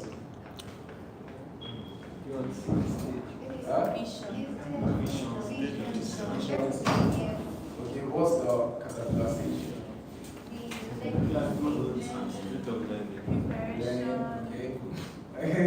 what's the chrysalis? Transformation of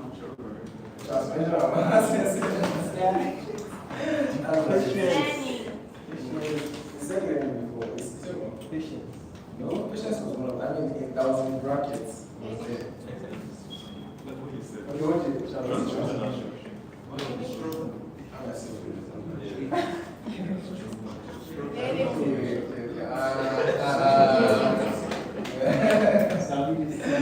Alright, okay, so the what applies to the Alright. So the antagonist mindset from our past. So the experiences you've had while growing up largely determines what you think as possibilities. Those experiences. Now, another story. In 300 level, I know I went about in 300 level, in 300 level, my brother came back he went for his study, so he had returned. And I was at home with my sister, so we were trying to go to school. So he was wondering why we were not going to get provisional. So he said, "Oh, you guys, now I'm not going to get provisional." So I said, "Yeah, we'll still get it." And she was like, "Are you guys want to get Frosties? Babities, Pringles, Popes, shortbread, all those fancy, all those." At that time, I thought it was so, Dunkin' cookies, Milan, To school. I don't know.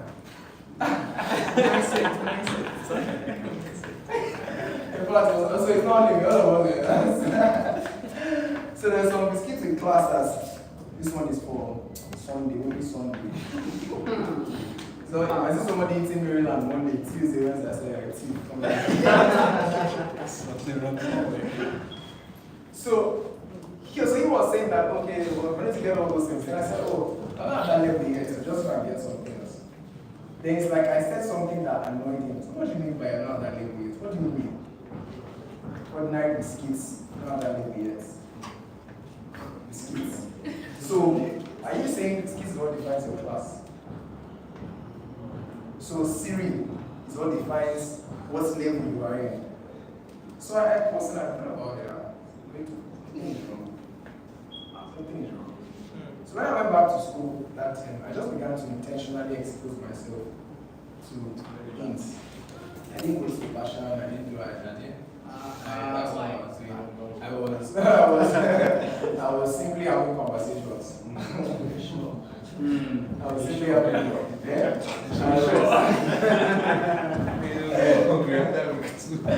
So this is what happened, this is what I did. I traced it back to where it was coming from. And let me tell you, I'm not embarrassed to say because that's not who I am. I traced it back. And this was why I found out. While we were growing up, we only went to eatery together as a family on special days. Someone like, I don't know. There's some my brother is someone who abuses me so much. And he really challenged my mindset. He challenged me a lot. So while we were growing up, we would just only go out to eatery. So whenever we get back home, I will see my dad, maybe he has finished it, and maybe he got some this. Mr. Biggs was ready at that time. He has gotten some things from Mr. Biggs and finished eating. So quickly went to the kitchen and check. Oh, there's still bone. There's still this. So quickly, and the bone was always sweet, maybe soft. And if there's still, it doesn't eat, there's a big man. It doesn't finish the chicken on the bone. So we try to scramble and take some of those things.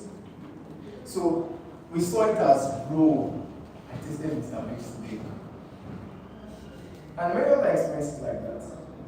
There was one time I was hungry, sincerely hungry, and there was Mavities open up in my dad's fridge. That was many years ago.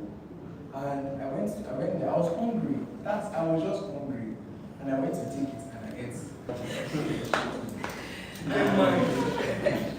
So you are finished. Because of the things. That's if I open a tin of milk, my mom, thank God, God has helped us.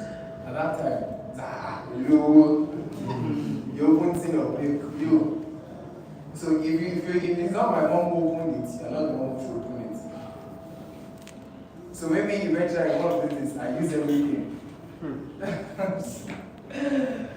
So we saw it as, this is the class. And that's the thing about mindsets. If you don't intentionally start paying attention to them, it may not show now. It will show later. It will. It definitely will. So that's where that mindset came from. So I thought about it. It struck me a lot. So one thing I started doing when I got back to school, I started mingling, started talking, started communications when I'm talking about things, it's not like I'll just say like I also know. I'll be there, I'll say, oh yeah.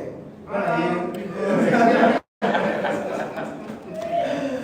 I'll say, oh yeah, that's true. But that's wow, makes sense. Me too. Guess what I'll do? I'm gonna read that much. Everything is Google. I can't read about it too. I'll check everything. So when I'm talking, I also contribute as if I get that for hours. I wasn't trying to say what I have.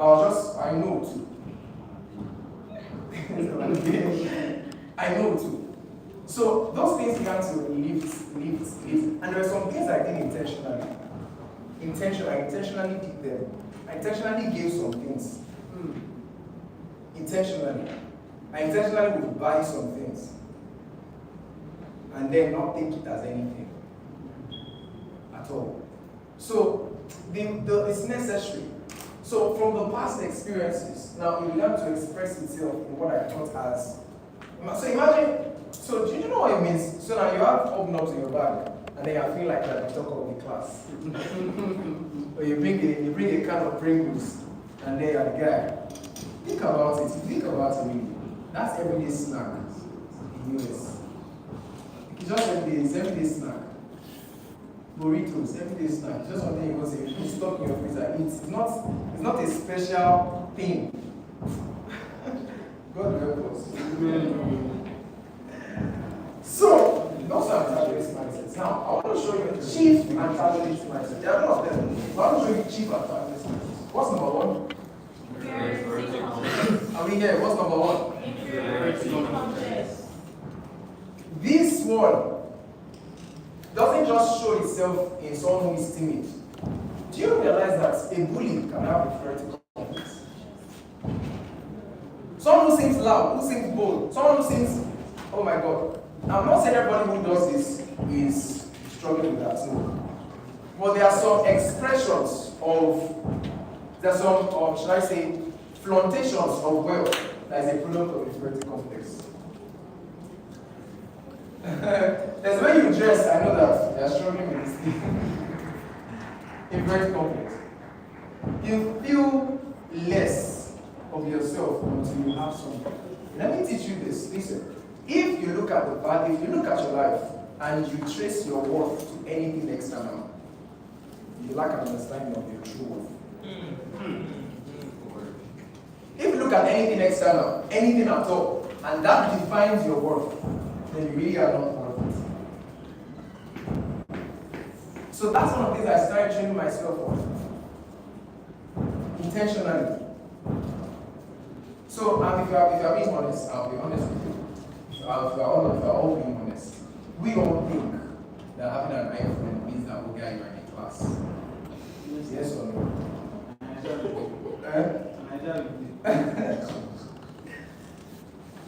To the point that I went to evangelism one day, and then I just wanted to collect the guy's contact. And the guy was shocked that I had an iPhone. So pastors use iPhone too. So pastors use iPhone too. He was shocked. So it just made me think that it's not it's a normal thing. Like it is. It's a phone. Yes, we know that by economics there are some things that are called is it given? Not given. There's some goods that are bought because of class. Right? You all the economics, I help you. So there are called some certain things. So you seem like you have a class because of that thing. So that's one thing you must start doing. That's the first thing. If you want to overcome this thing called inferiority complex, first separate your worth, your value, your sense of value from anything external.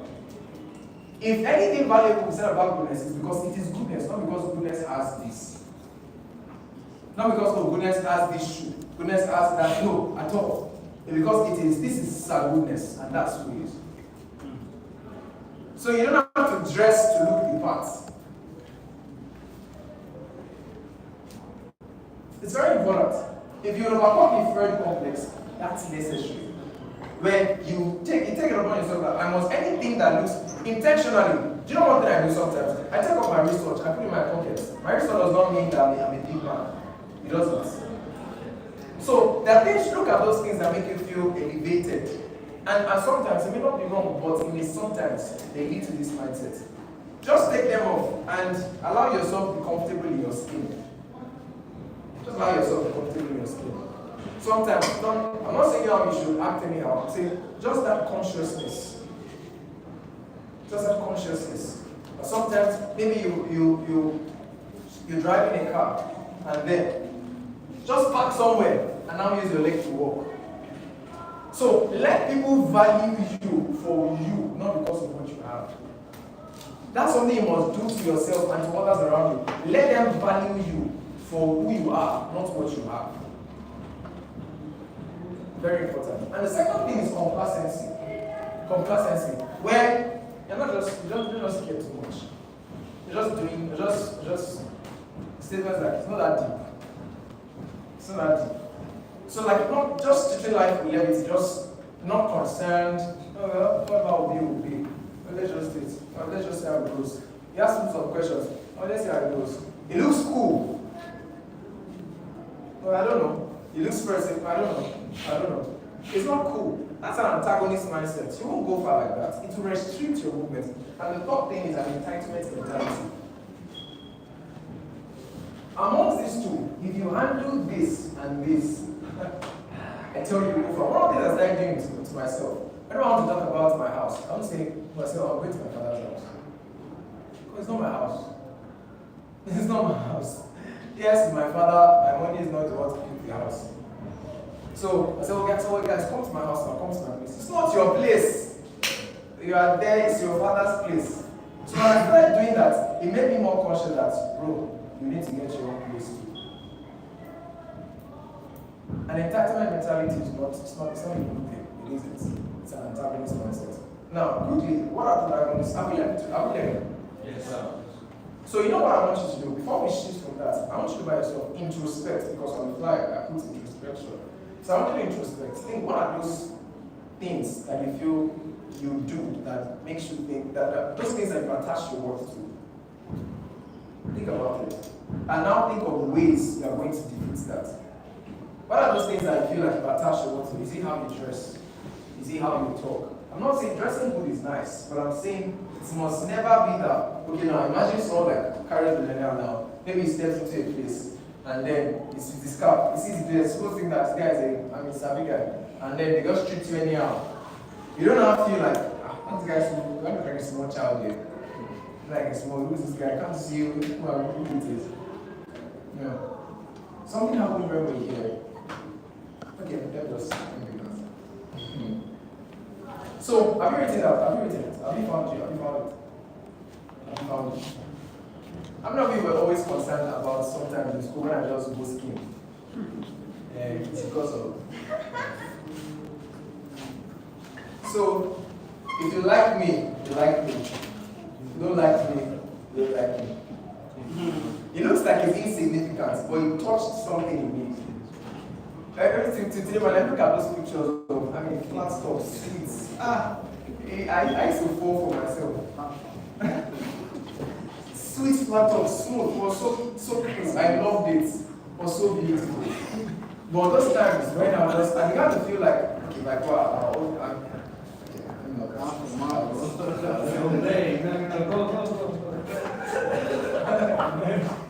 Go.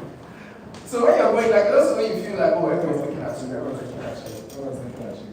Yeah, you talk about everyone knows you. What do I do? I clear everything. Let me see those who actually knows me. So let me know those who don't me. I did that not once. I think I did that maybe twice or 3 times. And I just did that too. And many times people ask me, I was like, it's not just hair. So people were like, why did you take your hair off? Bro, it's just hair. But can you now see how, sometimes in school when they tell someone to cut their hair, it's just like the world has come to an end.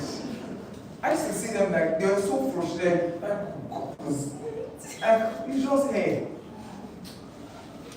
But suddenly they don't tell some people to shave their beard. They feel like, oh, their masculinity has disappeared.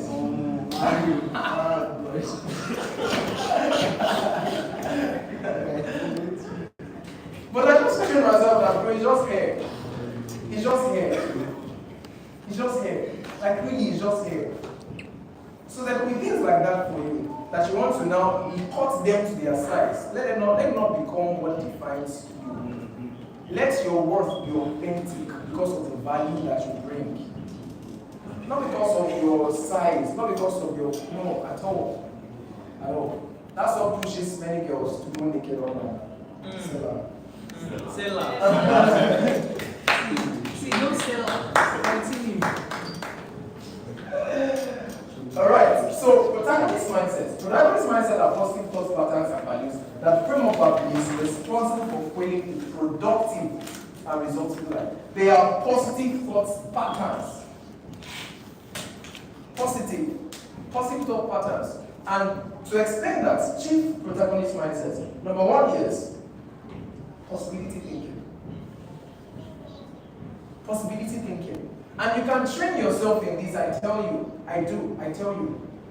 If your answers to many things that pop in your mind is usually it's not possible, maybe you're always thinking in the negative, then you need to train yourself in this. Possibility thinking. This is one mindset that you must hone, you must cultivate it. That it's possible. That you haven't done it before doesn't mean it's not possible. It's possible.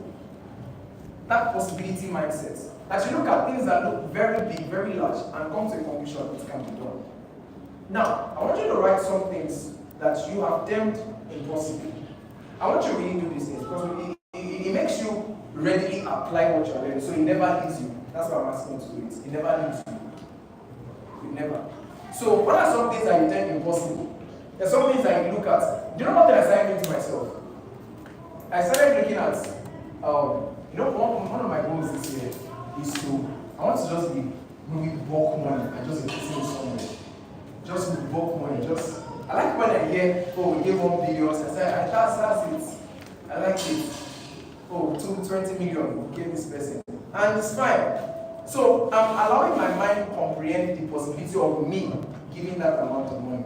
Let me tell you something. The way to build possibility thinking is not by just thinking what you should have, but how much you can give. So if you are able to give 20 million, how much will you have? If you are able to, that is like you're thinking of it in light of how much you can give. How much you can give. Possibility thinking. So the second thing is inquisitiveness. Ask questions. We're still talking about protagonist mindset. That desire to know. That is, you are questioned, you want to find out, you want to see, you want to know. If I show you many of these I section, I just check, okay, what does this mean? I think I showed some of my conversation with ChatGPT. It was a sweet conversation. It was a really sweet conversation. And I was trying to, I was trying to get ChatGPT to say it somehow. We're really talking about, so I was posing some questions. The guy replied me, I said, okay, please answer. I don't want a question like that. So I finished explaining the gospel. I explained how Jesus is the Son of God, how he must be believed, how that if you have salvation is by Christ. I explained. I now said, oh, this is a good thing. I said, so I realized that ChatGPT was now referencing what I said. That, okay, oh yeah, your belief about this is right. And then, so I said, you don't really believe what I said, do you? Because you are still referencing me. So I asked the guy, I said, so after all that I said, do you believe the gospel? Because by faith, you will see it. So that was a really nice conversation. I'm just trying to portray that. Just that, because I wanted to know, okay, how this interprets me. So asking the real questions, you check my history and chat, a lot of things. You don't know something, you go and check. Go and search. Go and find out. How do you do that? Study materials. That's one of the reasons why you are here as well.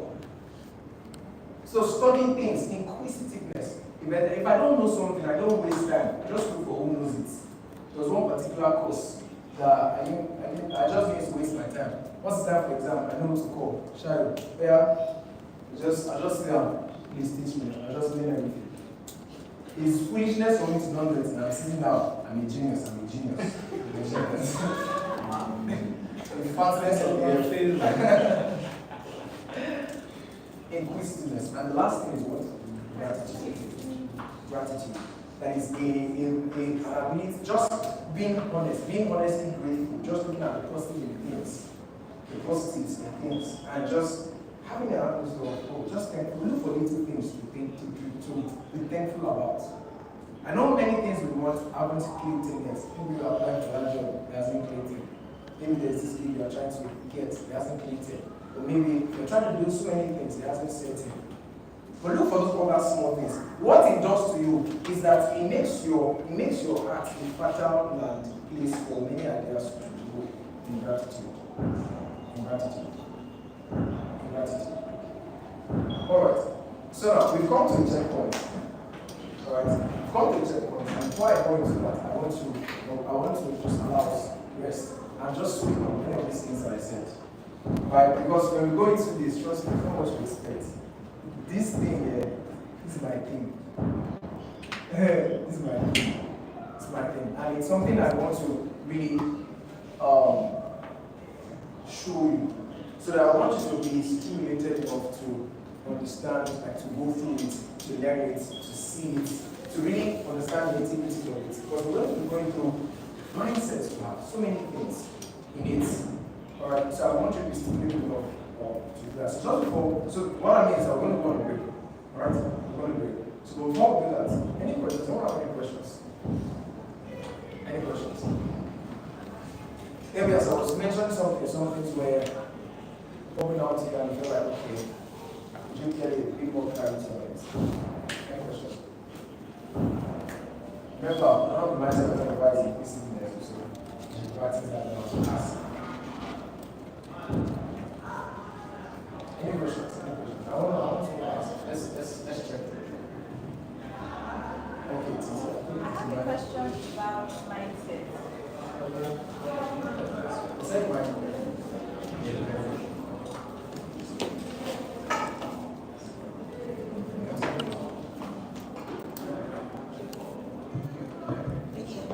Hi everyone. Thank you so much for the session. It meant a lot. So I have a question about mindset. So, like for me personally, I speak for myself. So many times, okay, I say, okay, intentionally, I want to change my mindset on a particular thing. Okay, let me give an example. That in my work with God, I would do better than I ever desire to do. Something like that. But then I'm trying to build this positive mindset that okay, just keep going, you do it. And then like your mind just casts you back to all the times that you said do it, you can do it, and like all the videos that you start like behind. And like I'm just like, okay, how do you push through that? When your mind takes you back to like where you're coming from, like how do you still push? How do you still try more things or try different methods or more systems, more structures? How do you push through that with your mind? Just that mind back up. Thank you. Okay. Now, I want to take you back to when you were a baby. When you told to stand up and walk, you won't even remember. But then, you were told to stand up. There was a desire first. And that desire came because you saw the possibility. And when you stood up to take your first step, that's the first time you started walking. The baby's first step is the first step because you fall out at that step. So, but this is it. I want you to realize that it's still a mindset thing, and I'll explain to you. You must believe and have a mindset that says that conceives the possibility of what you desire. That's why a baby does not stop until it actually starts walking. Because I believe, now I've seen by observation that other people have 2 legs and they are walking. And I have 2 legs and I should walk too. So even if the baby tries and lands his bottom on the ground, that's not the end. Because I know that I'm wired for walking. So it's a state of your, it's a matter of your, is it like a default? What's your default? Let me tell you my default. My default is consistency. I don't see any time where I'll be inconsistent in my work with God because of the example you give. So if I see a deviation, that's not me going back to who I was. No, or going back to who I am is default, is consistency. So if I mess up, so I can correct. It's just like when your system gives you an error message. It's giving an error message because something is happening that is outside of its normal operation. So you must like change that mindset where you see that my default is consistency. So it makes it easy to revert back to the normal. So for that maybe now, the default in the mind is that I can walk, not I may walk, because I have 2 legs to walk. So the first step and falling doesn't mean as yet, I stand up again and I push. Why I said that also, why it's a mindset thing. If you look at the reason why many Christians are not consistent is because they have a mindset of inconsistency. And this is why. So now, I have a platform, Revamp Accountability Channel. So we've had 21 days of accountability 3 times. And we had that 3 times last year. So when we, for 21 days, we hold people accountable to what we've got. And many of the feedbacks we get from those people, when we ask them, how was your experience? So they say, oh, I never thought I could be consistent. That's the problem. So now, that person after 21 days will most likely experience another decline. I never thought. It's like a game called tightrope. So tightrope is a game where you tie a rope to one end and you tie the other to another end on like a very high plane. So as you're walking, one of the rules of tightrope is that you shouldn't look down because you move in the direction of your attention. So in whatever direction you are looking, so the reason why you will tilt towards inconsistency is because you envision inconsistency. You picture this and then you saw that as well. That's a possibility. So then when you're walking on tightrope, you're walking on that road just looking forward, never looking down. Because when you look down, fear will come. Do you understand that? So change your defaults and also that it will I'm not saying you might not mess up sometimes, but it will be easy to get back on track, right? Because you know that default is consistency. Right? Any other question?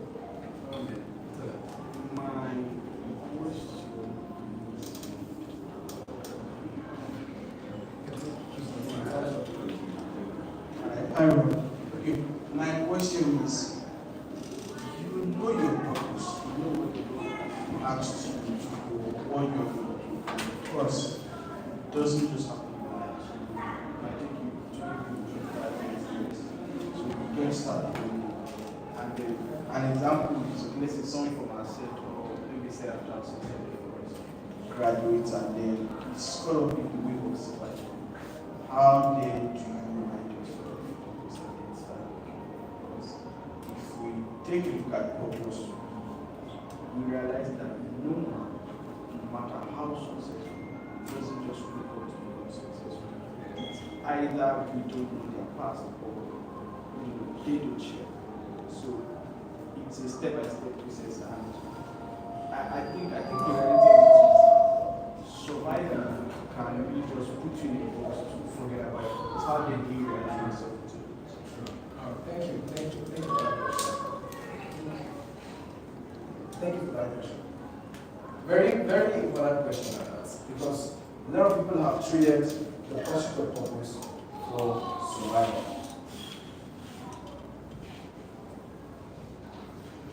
Let's start with the definition first. There are many definitions of purpose, a lot of ins and outs of it. But I'm going to come up with one that's very simple.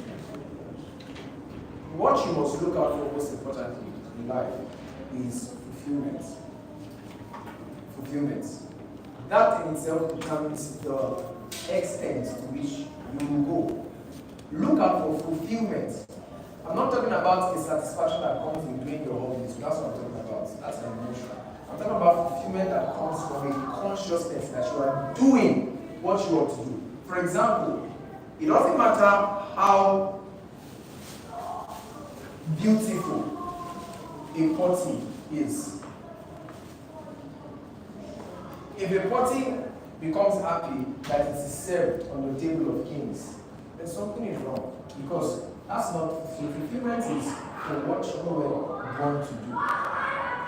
That's which you were born to do. And the thing is, as you step into it, you will know there will be a satisfaction. And it will not be about the output in itself.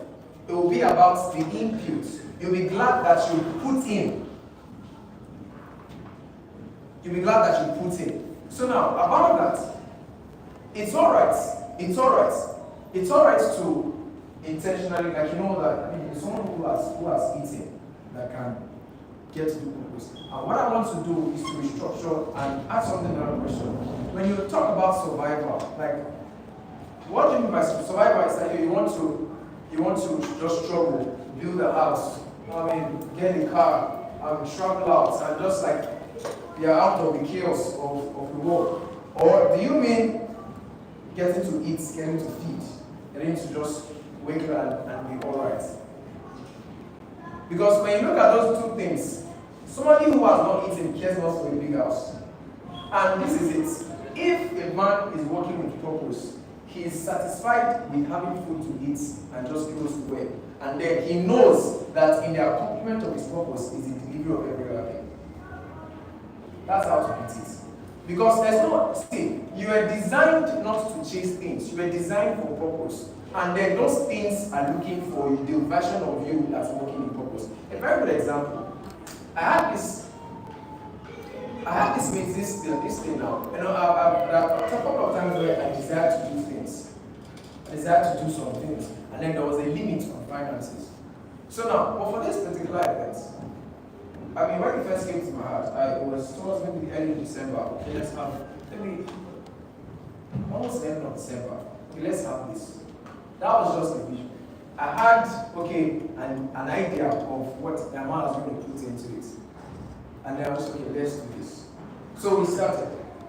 But then, if a person is working in purpose in what he wants to do, it will, like God designed it in such a way that things, the resources needed to sponsor it will come. And then when they come, it will not just be for the sponsorship of that thing, it will also be for your welfare. So in your own welfare, your purpose, in your purpose is your welfare catered for. So rather than go around and chase those different things, just stay close to that which you were designed to do. Just stay close to it. The thing is that, and the thing is, survival is fine if, like at those times, you still go out and you get a 9-to-5 job, and then you're trying to put food on the table, get yourself comfortable. But it will be that by you devoting yourself to that which you're originally designed to do, it will define, it will make provisions. In your vision is God's provision for you. That's the design. That's the design of purpose. So rather than go around and try to, you get lost in the web, the rat race where everyone is trying, that's how I have to define. Is it just that lofty desire for more wealth, more things, or a survival in terms of you need to eat? It's alright, go and walk, and do something, get something done. Alright? And in you doing that, you're also giving attention to the work required to execute purpose. So that's how to define it, because you know that eventually purpose would feed you. Even more than food. Do we understand that? There's last question before we go on. Crystal.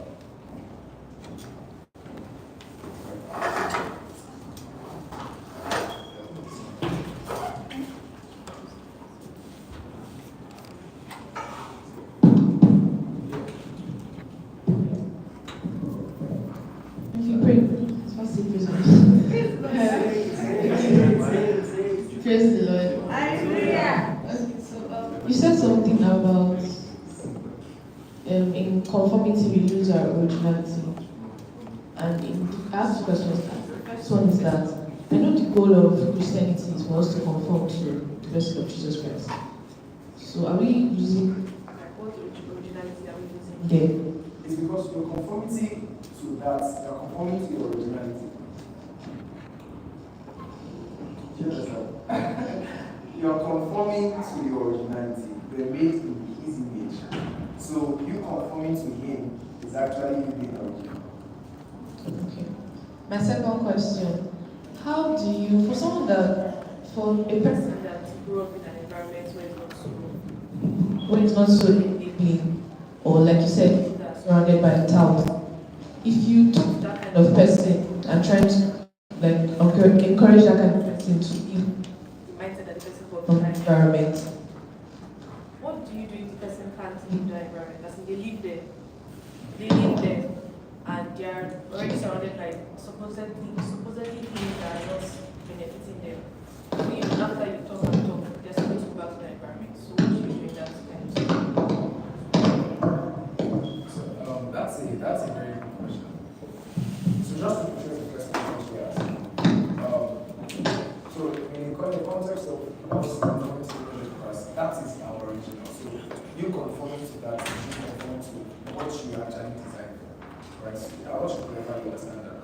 So second question, that's something I've thought about, but sometimes I will also discourage me when I go evangelism. Because you know that mind is important. There are people I've reached out to, and it's just painful that you go back, you know this person believed what you said. You just find that environment is a real thing.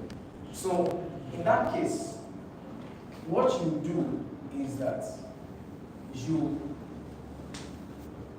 create a pseudo environment in the person's mind. And how do you do that? By resources. Not just resources, pictures, not just that. Exposure. Exposure. That's the word. Exposure. So give that person exposure. So that exposure would be the drawing factor. So even if they are there, that exposure they have seen will take them to go and experience, okay, so I can do better than this. I can do better than this. Exposure. Just like the story I gave, example I gave to you, those guys were in the cave. They were all in the cave, right? But then something was exposed to him. So give that person exposure. Maybe send a book, send a short Instagram reel, send a video of something. Or maybe call the person, just maybe invite the person over to church. So the person comes to church on Sunday, gets a breather, and says, oh, wow, so this can be like this. And he goes back one day, he's becoming more intentional about separating himself from the environment because now he has found a new environment in his mind, and that's the church. So, and he applies to other things. Exposure. Exposure will really help, right? Exposure will help. Okay. Thank you all so much for hearing to this time. It's been, this is talking about 2:30. So, I want us to go on a short break, and if you want to use the restroom, if you want to even get to meet, just talk to someone, and also we have something you can snack on before we get back again. Alright? There's something you can snack on before we get back again, right? Water, and just something similar. Alright. Okay, thank you so much everyone. We have about 15 minutes, right? 15 to 20 minutes.